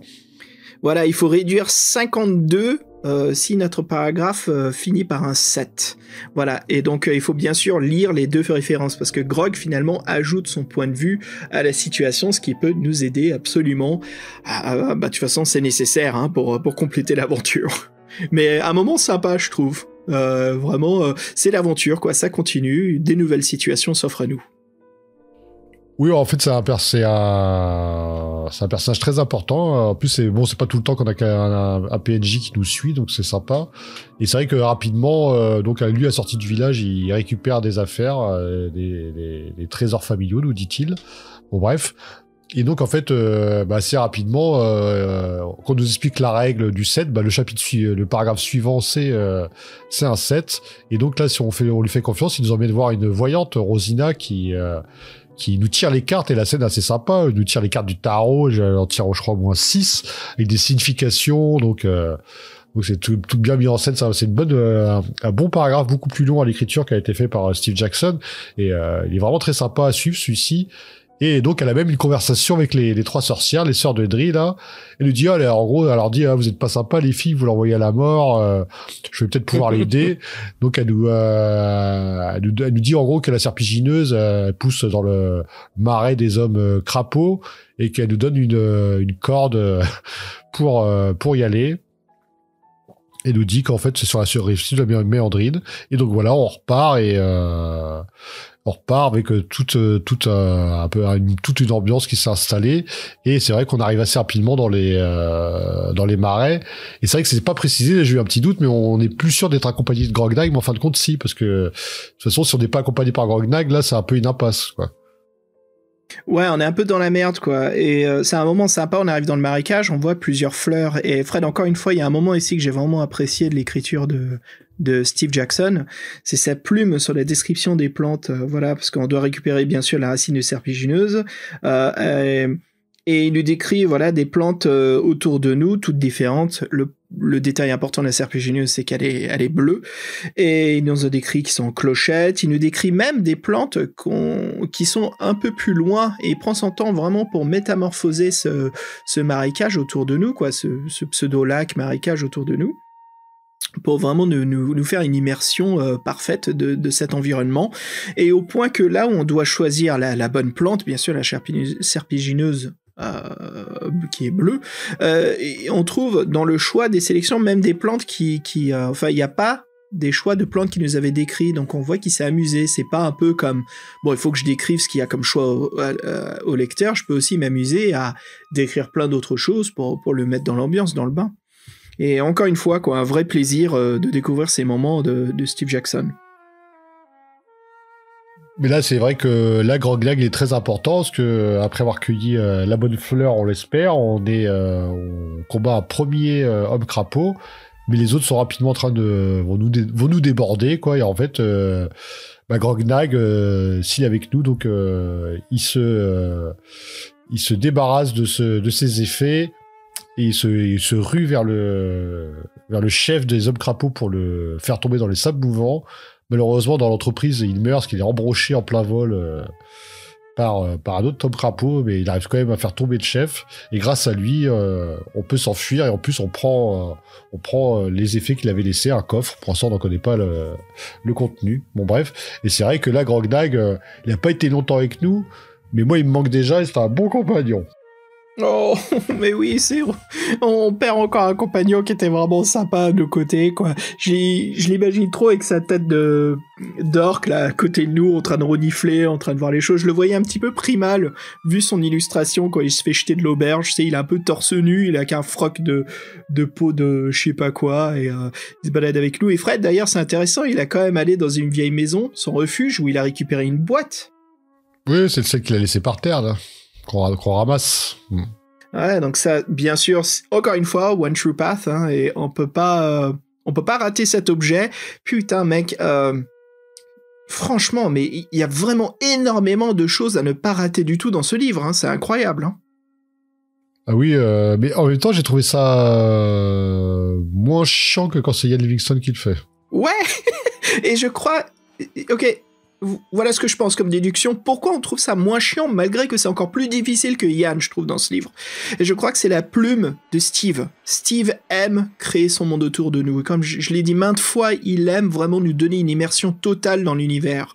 Pendant que Ian, lui aussi a ses propres avantages, mais sur la description du monde, ça nous arrive souvent, Fred, de trouver des fois une lacune, où il y a des moments où on sent qu'il se passe rien. Et encore une fois, on sent plus la technique chez Ian où Steve, c'est vraiment le storyteller, quoi, le raconteur d'histoire. Il sait mettre en vie l'imaginaire à travers ses pages. Oui, mais aussi peut-être une façon aussi de travailler les objets clés ou passer par les bons passages ou faire qui sont un peu plus logiques que des fois du pur hasard, comme ça peut être chez Ian Livingstone, ou pur droite-gauche. À droite c'était cool, à gauche c'est pas bien. J'ai l'impression quand même Steve Jackson il est un peu plus joueur, il respecte plus son lecteur, et donc je sais pas comment dire, il amène mieux les choses pour en fait que t'aies comme l'intuition d'avoir la bonne réponse plutôt que ou bien d'être récompensé. Ça arrive comme des récompenses, c'est sûr, dans des salles cachées où t'as dû traduire ce qu'a dit le vieillard, ce que t'as eu avant les vapeurs avant, et tu t'es embêté à le traduire, et t'es allé au 200, tu lui as fait confiance. Je trouve que c'est quand même mieux amené que c'est de juste dire, bah tiens, bah non, t'as pas pris la bonne route, t'as pas vu. Ah non, mais t'as pas vu, parce que de toute façon, je t'ai pas donné l'indice. Pardon, excuse-moi. Ouais, Ian Livingstone, j'ai l'impression que putain, je sais même pas si ça existe, mais les speedruns des livres dont vous êtes le héros. Et j'ai l'impression que Ian, tu peux les faire, les speedruns, mais Steve Jackson, ça va être beaucoup plus long, quoi, parce que ces univers sont beaucoup plus agrandis sur les pages, quoi. Encore une fois, c'est une chose qu'on aime bien, hein, tous les deux, Fred. On aime bien quand les écrivains des livres dont vous êtes le héros prennent leur temps et nous écrivent, voilà, 2 ou 3 pages d'aventure, de ce qui se passe autour de nous. Ça nous dérange pas, quoi. C'est pas obligé d'être des paragraphes très très courts où on change constamment de feuilleter à travers le livre. Voilà, on aime bien quand ça installe le monde. Et puis Fred, encore une fois, les 3 sœurs apparaissent devant nous. Oui, c'est ça. Donc en fait, on vient de récupérer la plante, ça tombe bien. Les 3 sœurs réclament leur dû. Donc on a choisi la bonne, celle qui était la moins décrite quand même, ou dont les effets étaient les moins décrits. Donc ça, c'est une petite, voilà, c'est un petit chose-trappe. Donc elles nous disent qu'en fait, oui, c'est grâce à cette plante aussi qu'elle pour pouvoir nous révéler les indices pour rejoindre Zedem, je l'appelle moi. Zaradanmar dans la Galéréale. Si t'as envie de le faire chier, appelle le Zaradandri, hein. Ouais, on va l'appeler Zaradandri, Dyer ou Dri, bon bref. Et donc il nous dit la marche à suivre, en fait il faut trouver un elfe qui s'appelle Daga l'équivoque, mais attention à ses mensonges. Et là il y a une nouvelle... Moi c'est le genre de truc ça me fait marrer, tu vois, c'est que parce que ça c'est bien fait. En plus il dit, alors si sa phrase débute par une voyelle, c'est la vérité. Et donc elle nous donne une bague aussi, et en fait voilà la bague. Je cherchais la bague magique tout à l'heure, là, elle est là, cette deuxième bague magique. Oui, en fait elle nous donne une bague, et cette bague là en fait quand on est en face de Daga l'équivoque, et ben si on lui révèle la bague, en fait ces informations seront plus circonstanciées et plus vraies. Et donc elle nous donne ce conseil là, et un autre conseil c'est qu'il faut trouver l'Ophidiotor pour le trouver. Voilà, l'Ophidiotor. Et elles nous disent, bah, si tu veux trouver l'Ophidiotor, fais-nous confiance, t'as juste à t'endormir et demain matin tu te réveilleras ailleurs. Et c'est ce qui se passe avec un super dessin. Tada! Tada! Bah justement, on se retrouve dans une sorte de lieu de source thermale ou un sorte de lac aussi. Et Diophédioteur, en fait, c'est une monture, c'est une bestiole, Fred. Oui, c'est la grosse bébête qu'on voit en dessin, qui a l'air un peu farouche, mais qu'en fin de compte, sur laquelle on arrive à monter à califourchon, faut lui sauter dessus. Ouais, et puis là, c'est le petit moment amusant où on voyage à travers la forêt à grande vitesse, ce moment très très aventurique fantasy. Voilà, et puis justement, ça nous amène devant une scène où il y a un elfe qui se fait malmener par deux brigands, Fred. Oui, c'est ça, il se fait malmener par deux brigands, donc nous, forcément, Olivier en aide. Olivier en aide. Et là, c'est assez marrant parce qu'il y a tout un... Donc, il nous remercie, il y a tout un dialogue. Et en fait, le mec, la monture devait nous conduire à lui. Donc, la monture nous a conduits ici. Et le mec se présente pas du tout comme l'équivoque, mais sous un autre nom. Mais en fait, souvenez-vous des recommandations des Trois Sœurs de Dri. La seule phrase qui commence par une voyelle, c'est la première. Tout le reste, il y a aucune voyelle. Donc on peut se poser la question et donc forcément, en fait, assez rapidement. Alors il nous donne plein de conseils. Hein. Alors, il nous dit comment faire, où aller pour investir la galère. Il sait quand il serait trop content que ça se passe. Il est bien serviable, mais il part. Et par contre, si on lui présente la bague, bah là, il dit en fin de compte, c'est possible que je vous ai pas tout dit et que c'est pas vraiment comme ça. Et non, c'est une petite minute. Une petite minute. Oui, donc non, mais c'est assez marrant on peut presque y croire que qu'on n'est pas tombé sur le bon elfe. J'ai eu un léger doute, mais je fais non, il va pas me mettre un elfe qui va m'amener à un autre elfe. C'est le même. Ouais, exactement, c'est ça. Et puis il nous révèle en fait que pour monter à bord de la Galéréale, voilà, si on va dans les broussailles, on peut trouver à un certain moment où le bateau passe par cet endroit-là, il y a des pièges qui servent justement à attraper des prisonniers et de les mettre à bord du vaisseau. Et donc nous, si on trouve ce piège, cette corde, bah voilà, au moment où le bateau passe, bah, on va pouvoir monter à bord. Oui, il y a une autre voie aussi qui est celle de se faire enrôler à Turgruf dans le bateau en tant qu'équipage, mais ça a l'air un peu plus compliqué. Et ouais. Et en plus, elle nous donne aussi, il nous dit que dans le bateau, on trouvera Zaradanmar dans une salle spéciale avec un symbole. Il dit qu'il connaît pas le symbole, mais il connaît une charade en gros qui peut nous aider.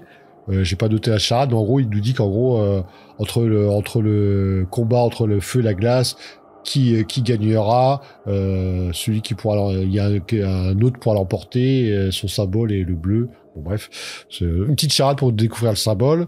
Et c'est vrai que donc, on a plusieurs choix. Après, lui s'en va, il nous a donné des bonnes infos. On peut s'engager dans les broussailles, et là c'est cool, on trouve un piège. Donc c'est vrai que... Ouais, exactement, pile poil où le bateau monte, donc ça nous permet quand même de nous infiltrer discrètement, on le pense, mais à bord du vaisseau on se fait tout de suite attraper, on peut rater quelques jets. Déjà il y a un jet de chance à faire, et si on pour monter à bord du vaisseau, et si on le rate, c'est une mort, c'est une mort absolue. Il faut les réussir.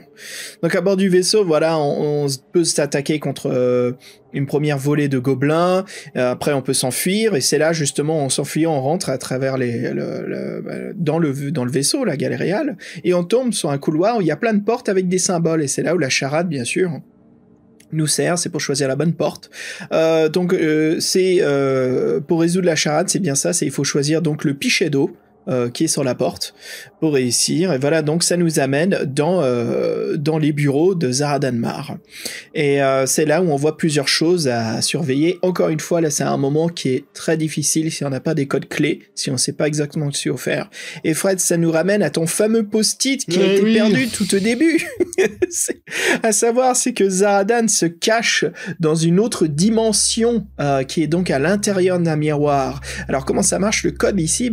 Le livre, Steve nous propose absolument pas de regarder le miroir comme ça, il faut juste, à ce moment-là, qu'on sait qu'on peut trouver un miroir, bien sûr de faire... d'utiliser l'indice de la biographie qui était de retirer 93 au lieu où on se trouve, qui est je crois le 422, donc on se retrouve au 329. Tada!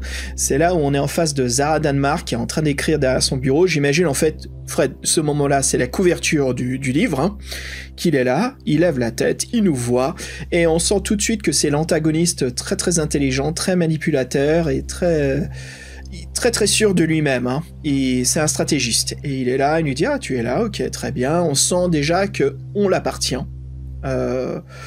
il nous connaît et en même temps il est surpris, mais en même temps pas autant que cela, que nous avons réussi à arriver aussi loin. Et là, Fred, il y a un moment très intéressant dans le jeu. Nous avons le choix. Le choix de déterminer notre destin. Est-ce que nous avons tous les objets pour détruire Zaradan Mar, ou est-ce que on choisit d'être à ses côtés et de devenir son nouveau second, à savoir que son précédent c'est Valaskar Rui, mais qui va être rapidement viré de la boîte parce que en nous embauchant, voilà, notre première tâche, ça va être donc de le tuer, de devenir le second humain. Bref, on a le choix, mais avant cela, il faut donc choisir si on veut lui donner cette fameuse boîte qu'on a trouvée sur Grog.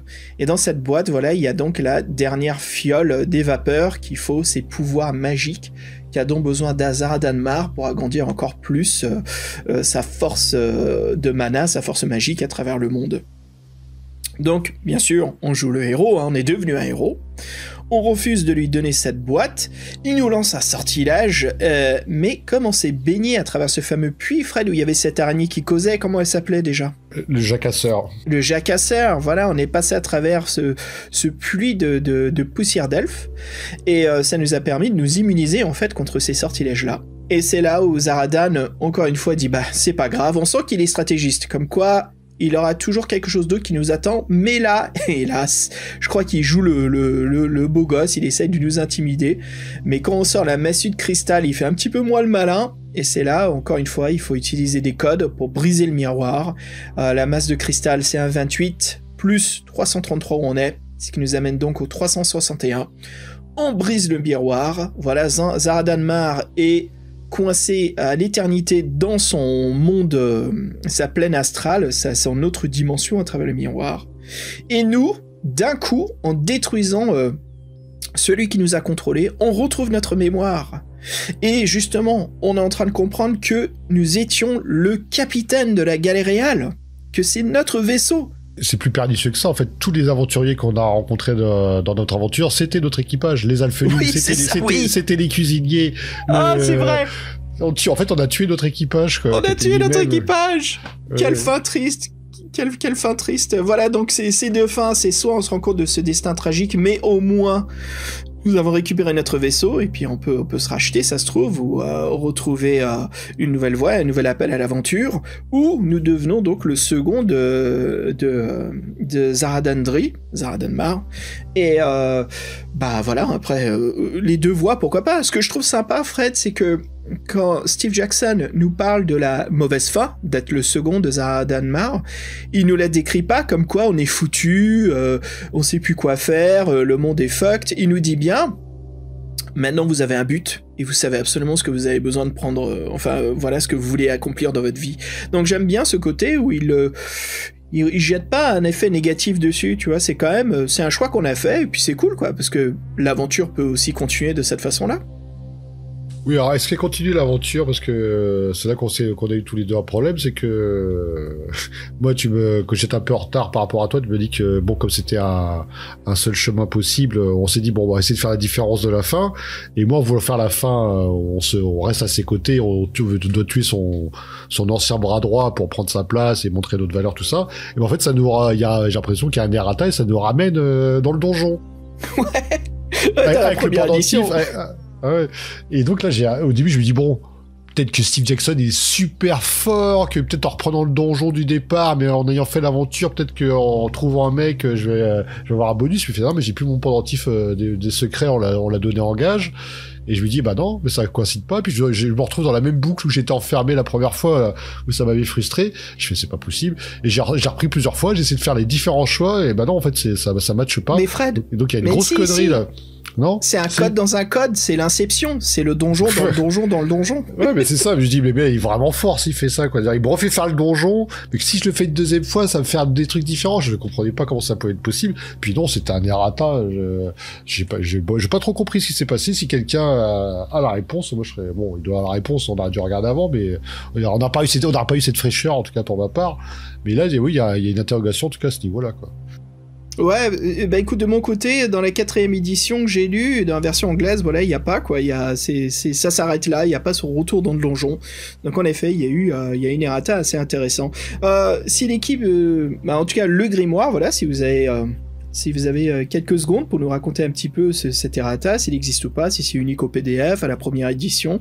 Bref, voilà, on aimerait bien en savoir plus. On trouvait ça intéressant. Donc voilà. Bah écoute, Fred, allez, sans plus tarder, je hisse la voile de la galère réelle. Nous voici de retour en tant que capitaine. Et puis je te propose de monter à l'avant du vaisseau, de se poser pendant que le soleil se lève, et de parler un petit peu de notre critique de cette aventure.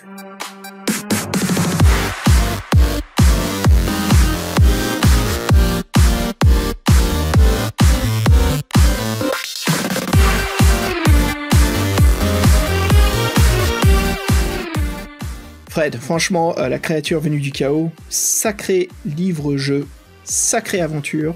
Je dirais même que c'est un livre unique dans la collection des livres-jeux. Et c'est même dommage que Steve Jackson n'ait pas continué à écrire des livres-jeux comme ça. Ah bah oui, parce que là, en fait, j'ai envie de dire, tu feras un cahier des charges avec toutes les cases à cocher, ça serait nickel, je veux dire, une belle couverture, des bons dessins intérieurs... Tout, il y a tout. Des codes qui marchent, une façon d'entrée triche, mais un système de récompense, d'exploration du vaisseau qui nous satisfait vraiment une fois qu'on le réussit. Il y a une sensation incroyable d'aventure à travers ce donjon. En fait, parce que je trouve qu'il est très fort dans cette histoire, je pense... en fait, moi, j'ai plus été séduit par les mécanismes de jeu, les énigmes, le fait qu'ils prennent pas ces lecteurs pour des cons et que le charabia qu'il faut décrire. J'ai plus été en fait embarqué par ça au début de l'aventure plutôt que en fait par les événements. Je sais pas comment te dire. Les événements, ça restait un donjon. Fallait tourner à l'ouest, à l'est, descendre. Il y avait une impasse, on pouvait glisser. C'était somme toute classique. Il y avait des rencontres contre des aventuriers, donc ça changeait. C'était pas des monstres, c'était nous le monstre et des aventuriers en face. Pauvre petit hobbit, on a fracassé pas plus d'un.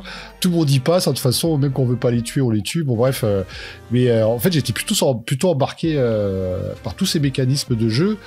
Qui en fait il utilise beaucoup de systèmes différents, parce qu'il utilise le système de la page, après les objets qui te mettent des passages secrets, la clé pour lire les textes qui te renvoie à des paragraphes si tu peux les déchiffrer, à la fin qu'on a notre donc on a Grognak qui nous accompagne, ça devient les 7. En fait je trouve qu'il utilisait un peu tout ce qu'on peut faire avec les livres-jeux pour éviter la triche, pour faire des énigmes, pour faire des passages secrets, et j'ai trouvé tout ça mis à bout. Je me disais, il a vraiment bien réfléchi à son truc, et j'ai trouvé que les personnages étaient... par exemple, les méchants, le Daramous, il sort de l'ordinaire, l'elfe qui ment comme que tout le temps, ces personnages qui changent et qu'on n'a pas l'habitude de revoir, et moi je trouve pas... J'ai du mal à comparer. En fait, j'ai toujours une image en tête quand je parle des autres héros, quand je veux dire un peu, quand je cherche le souffle épique, je pense à la voix du tigre, le deuxième, que je trouve vraiment bien. Et là, en fait, dans la créature du chaos, il a beaucoup de qualités. Mais en fin de compte, j'ai pas retrouvé ce souffle épique. Moi, ce que j'ai retrouvé, c'est des mécanismes qui marchent sacrément bien. Un auteur qui connaît la musique, qui prend pas ses lecteurs pour des cons. Et en fait, ce qui est intéressant par rapport à Steve Jackson, c'est que là, t'as une vraie gratification de résoudre des énigmes et d'avancer, tandis que Steve Jackson, c'est juste que t'as pris le bon chemin. Voilà. Pour une fois, t'as pris le bon chemin. Tu veux dire Yann? Oui, Yann. Ouais, Yann, ouais. Par rapport à Yann Livingstone, voilà, c'est juste, t'as pris le bon chemin cette fois-ci, bravo. Mais bon, ouais, voilà. T'as récupéré tes pierres, tu vas pouvoir sortir du donjon. Si t'évites l'arbalète, parce qu'il y en avait une. Juste pour que tu crèves à la fin. Oui, tandis que là, on a une vraie récompense. C'est vraiment un bouquin. Bon, il y a la frustration, je pense, quand t'es jeune, c'est difficile, mais quand tu le finis, quand t'arrives au bout et quand tu mets tout bout à bout, tu fais, moi, je me suis vraiment éclaté à déchiffrer les textes, dont des fois je galère un peu, mais ça me faisait rire. Moi, le dialogue de l'aveugle, franchement, je le trouve marrant. Et d'ailleurs, oui, il y a même une vapeur pourpre qui nous parle au début. On n'a pas encore les clés. Du coup, ce serait intéressant de voir ce qu'il raconte. Bon, bref, là, je m'égare. Et en fait, moi, j'étais très emporté par ces mécanismes. Plus que l'aventure elle-même, en fait. Je retiens plus, c'est sa maîtrise des mécanismes que l'aventure. Après, et il y a des trucs qui changent. Les dessins sont superbes. C'est un bestiaire qu'on connaît, mais qui est un peu original. Le donjon, j'ai eu peur quand j'étais bloqué, mais c'est vrai que quand après t'as les clés, il est plutôt sympa à faire. T'as une deuxième mission quand t'arrives à l'extérieur avec un compagnon. Mais en même temps, j'ai pas totalement eu le souffle épique que j'aurais pu attendre. Parce que c'est vrai que ce livre a une réputation, a une superbe réputation, pratiquement le meilleur de la série des Défis Fantastiques. Et moi, je suis très content. C'était une super aventure. Mais si je devais faire un bémol, parce que bon, voilà, rien n'est parfait. Il y a ce petit côté-là. Moi, je pense qu'au fait du fait que ce soit une créature entre guillemets, comment dire, je me suis pas mis à la place totalement du personnage comme on peut le faire dans d'autres fois. Donc il y a un petit côté immersion qui manque, de pas de beaucoup, mais moi c'est vraiment les mécanismes du jeu et la maîtrise de Steve Jackson qui m'ont impressionné sur ce type de bouquin, quoi. Et je me dis vraiment, voilà, il nous a pas pris pour des cons, quoi. Non, super ton analyse. Hein. Je trouve ça intéressant. C'est marrant, j'écoutais. J'ai surtout remarqué un point qui est intéressant, c'est sur ta façon d'approcher le jeu. Moi, justement, j'ai senti cette immersion et cette évolution un peu vers l'épique, parce que j'ai une différente progression de toi, Fred. Tu sais, on l'a remarqué au début, que j'ai trouvé des items, des armes, que j'avais vraiment l'impression de créer, de faire mon personnage, de lui donner des skills, comme de comprendre les messages codés, de pouvoir parler, d'avoir ce choix. Mais surtout, le moment, c'est quand je ramasse une besace, juste comme quoi maintenant, je vais pouvoir stocker des pièces d'or que je trouve par terre ou des armes. Et je dis, voilà, en fait, je ramasse de l'équipement, et j'ai vraiment sauté cette évolution. Et en même temps que cela, dans un univers où il y a plein de rencontres mémorables, hein, entre... en anglais, il s'appelait Weaseltongue, le fameux nain qui ment, donc langue de fouine, je crois que c'est ça, et en français, c'était quoi son nom au fameux nain menteur? C'était... Le nain, tu veux dire l'elfe? L'elfe, pardon, l'elfe menteur. Daga l'équivoque. Daga l'équivoque, ouais. Il y a plein de gens comme ça, entre Grog, Daramous, et puis comme on disait, le fameux magicien qui nous aide énormément, Anicus. Tout ça, certains personnages sont expliqués dans ce fameux préquel. Et Fred aussi, en parlant de ce préquel, je trouve c'est bien, c'est Jackson qui nous dit, ok, bon, écoute, il va falloir connaître certaines choses, je vais te les raconter ici comme une petite fable en version accélérée, et maintenant plonge dans l'aventure, comme ça au moins tu sais pourquoi il y a ces éléments-là que tu vas rencontrer, leur importance, est-ce qu'ils vont tous servir ou pas, donc ça, très très bien fait dans un livre-jeu pour nous mettre à jour sans... trop, parce que la construction du monde, si on commence par le paragraphe 1, des fois ça peut être lent, et finalement on comprend pas l'enjeu de nos actions à travers l'univers, donc j'ai trouvé ça bien que Jackson nous explique tout ça à l'avance. En gros, franchement, ce livre, La créature venue du chaos, je trouve que vraiment Jackson nous présente le livre-jeu sous un nouvel angle, hein. L'un où il est plus à l'écoute de ses lecteurs, hein, comme il nous l'a expliqué à la création, mais aussi de son acolyte Livingstone. Je reviens là-dessus parce que le One True Path, c'est un truc, je suis vraiment pas fan, mais là, ici, malgré que c'est ultra présent, l'aventure est quand même très amusante, quoi. On passe un très très bon moment.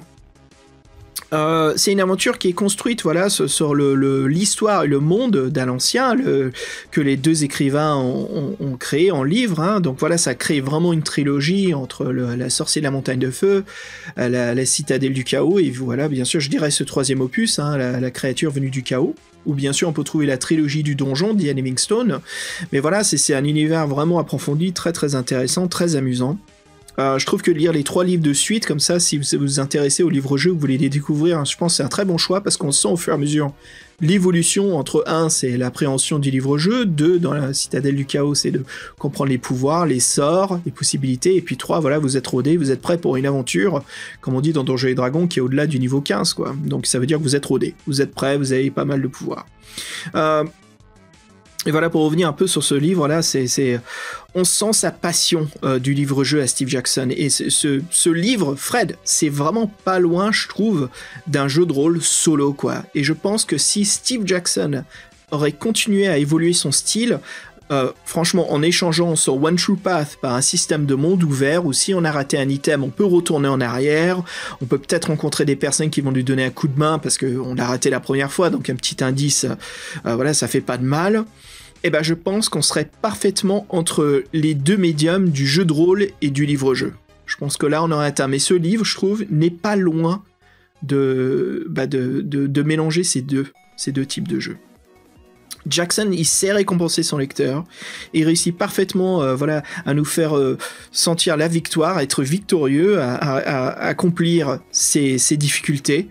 Et c'est quelque chose qu'on sent tout au long de ce livre. Et à chaque fois qu'on réussit donc à résoudre ces puzzles, on a cette volonté de vouloir continuer l'aventure. Et je trouve que le fait qu'il ait plusieurs étapes, ces checkpoints de réussite, nous entraîne vraiment à continuer à lire. Et c'était vraiment un moment fantastique. Et c'est marrant, où tout a commencé, on était frustrés tous les deux, mais moi j'étais absolument frustré dans ce donjon. Mais il suffit que je trouve l'item qui résout tout, et là tout de suite ça me donne envie de replonger et de découvrir ce que j'ai raté, ce qui me manque. Vous avez un excellent livre-jeu, et tu vois, je me pose des questions, si George Martin aujourd'hui nous crée un livre dont vous êtes le héros, je veux dire, il écrit bien pour des jeux vidéo maintenant, alors quel plaisir ça serait de découvrir ce livre de 1200 pages de livres dont vous êtes le héros, quoi. Je suis partant. Alors tu peux jouer 100 personnages différents au départ. Pas le choix. Ah mais attends, mais si on parle des épées de légende, c'est un peu ça, quoi. On choisit des personnages qu'on va jouer. Donc encore une fois, il y a un univers, je pense, qui a étendre et qui pourrait revivre aujourd'hui, parce qu'on est post-Covid, là, bon, tu parles, on est toujours un petit peu Covid, mais on a un peu ce côté introverti qui est beaucoup plus présent dans nos vies aujourd'hui. On a des moments, voilà, où on est chez soi, et je pense que quand, des fois, on n'a pas trop envie de skyper, faire un jeu de rôle, parce que c'est pas aussi amusant que d'être en face des autres joueurs, et ben, je trouve que ça serait bien, tu vois, ça serait cool, qu'il y ait de plus en plus de modules, de jeux qui sortent. Alors, on en trouve sur Kickstarter et tout, Indiegogo, ça sort, hein, mais voilà, je pense que c'est un super revival qu'on est en train de voir, et le but, c'est de trouver ces livres qui marquent vraiment ces chefs-d'œuvre. D'où La créature du chaos en est un.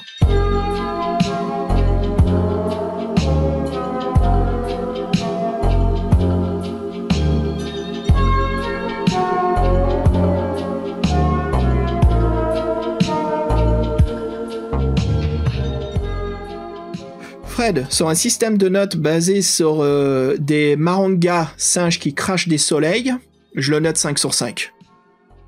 4,5 sur 5, 4,5 sur 5. Non, mais parce que je suis pas fan. On fait pas d'ennemis, on avait dit. Je suis pas fan des One True Path. C'est juste ça qui me gonfle, malgré que là, ça marche, c'est très amusant. Donc je le note 4,5 sur 5. Non, mais 5, parce que c'est vrai que... On parlait juste, moi c'est plutôt le souffle épique qui manque un peu, je veux dire par rapport à Sorcellerie. Bon, Sorcellerie c'est en 4 volumes, je sais bien, mais même par rapport déjà à la fin de la première aventure où la cité des voleurs ou les 7 serpents, je trouve qu'il y a moins ce côté épique. Parce que le donjon, j'ai l'impression que c'est pas là où il excelle le plus quand même, Steve Jackson. Moi c'est le petit bémol que je mettrais. Mais non, c'est en fait moi je trouve que c'est super, il est vraiment bien chiadé le bouquin, donc rien que ça. Et pour une fois en fait ce qui est marrant c'est qu'en plus le fameux système du charabia là, c'est quand même, je veux dire là le traducteur français a comme dû se prendre la tête aussi quoi, parce que là il a pas pu recopier, il a vraiment dû faire s'approprier de système et pour créer le même texte en français quoi. Là, il a pas, c'était une vraie prouesse. Non, mais il a dû se prendre la tête, le traducteur, pour faire ça. Bah, s'il nous écoute, Noël Chasserio, voilà, salut et merci pour cette excellente traduction de La créature venue du chaos. Hein. Putain, et franchement, ça devrait être un jeu de shots, ça. À chaque fois qu'on dit La créature venue du chaos, il faut prendre un shot. Et d'ailleurs, j'avais une question à la con, Avoc, la traduction exacte, ce serait quoi en français? Ouais, c'est un mot anglo-saxon, je crois que ça vient du Moyen-Âge, du mot hawk, et puis ça évolue à travers le temps. En gros, c'est ça, c'est le désordre. Havoc, ça veut aussi dire non seulement le chaos, mais le chaos qui s'étend. Donc c'est la dévastation, si tu veux. C'est un mot plus fort, en fait, que chaos. C'est la fin des mondes, quoi. C'est les 4 cavaliers de l'Apocalypse, d'accord. Le Havoc. Ouais. Donc nous sommes la créature du chaos. Nous sommes un être très très dangereux quand même. On a quand même détruit l'un des 3 grands sorciers. Techniquement, on a détruit les 3 hein, si on arrive à ce niveau-là. Ouais, surtout qu'on a buté une tripotée d'aventuriers, et ça c'est pas une mince affaire. Hein. Ouais, ça se trouve on a buté l'aventurier des 2 précédents livres de le pauvre. Sorcier Montagne de Feu et la Citadelle du Chaos. Enfin voilà, bon Fred, franchement ce podcast, vous aurez vu les auditeurs, il est assez lent, mais vous voyez c'est parce qu'on avait beaucoup de choses à dire. C'est un livre assez unique. Ça nous a fait plaisir. Salut les héros du Patreon. Hein. Les gars, franchement, beau travail. C'était un très bon choix de nous faire travailler ce livre. On l'a senti un petit peu venir quand on l'a posé dans le vote. On s'est dit, bref, on va voir ce qui se passe. Peut-être qu'on va être étonné. Et les auditeurs vont se dire, non, pas tout de suite, les gars. Faites plutôt celui-là. Là. C'est lequel, Fred, que toi, tu détestes la jaquette, là? C'est le Sépulcre des Ombres. Ouais, le Sépulcre des Ombres. De Jonathan Green. Et donc Fred, avant de se quitter, on voudrait remercier nos contributeurs, ceux qui nous aident à réaliser ces épisodes. Donc en commençant par nos héros. Salut Étienne, alias Damol. Simon, notre Assos Passeparine, Vilka et Viflameur, on s'en lasse pas. Ems, le joukineur. Salut. Jack, toujours Browns. Prisme X. Notre Pascal Guesser. Salut Pascal. Et Jean-Christophe Comon qui nous a rejoint ce mois-ci. Salut Jean-Christophe. Sébastien Bélézy. Le docteur Io. Et Guillaume Vendée. Inimitable. Intraitable. Allez, sacrée aventure. Fred, je crois qu'on peut le dire à nos auditeurs, il est je sais pas quelle heure du soir, s'il n'est pas le petit matin, mais voilà. Le podcast est réussi dans la boîte. Ce fut un vrai plaisir. Et puis, je te propose que l'on se quitte sur un morceau de musique. Encore une fois, que dirais-tu d'un morceau venant des jeux vidéo? Ah oui, nous on aime bien ça. J'espère que c'est au moins la première la génération 8 bits. Vous êtes passé au-dessus, là. Un peu au-dessus, on va passer à la Super NES, mec. Mais je te propose un morceau d'un très très grand RPG, nul autre que Chrono Trigger. Avec, Trigger, comme une gâchette. Ouais, Trigger, on n'est pas Trigger. It's Chrono Trigger, bro. Ok, Bru. Voilà, donc un morceau composé par Yatsuno Misuda, un de mes morceaux préférés de la bande originale de ce jeu vidéo, qui s'intitule Secret of the Forest, le secret de la forêt. Allez, les aventuriers, les héros, les aventurières, les héroïnes, encore merci de votre écoute. Et on vous dit à très bientôt. Oui, à bientôt tout le monde. Merci de votre écoute et la prochaine fois... Je sais pas. C'est quoi le prochain épisode? Je sais plus. Ouais.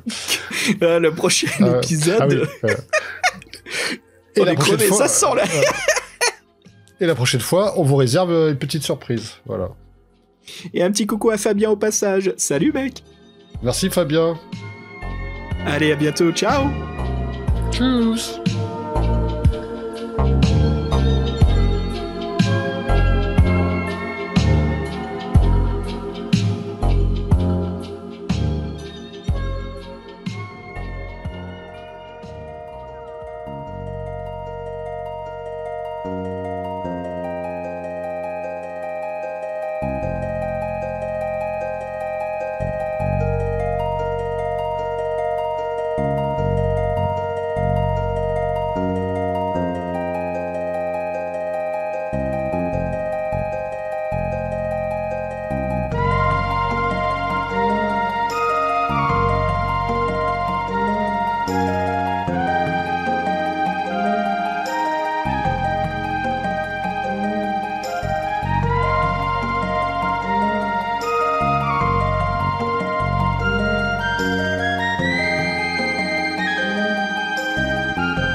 Big Apple, 3 AM.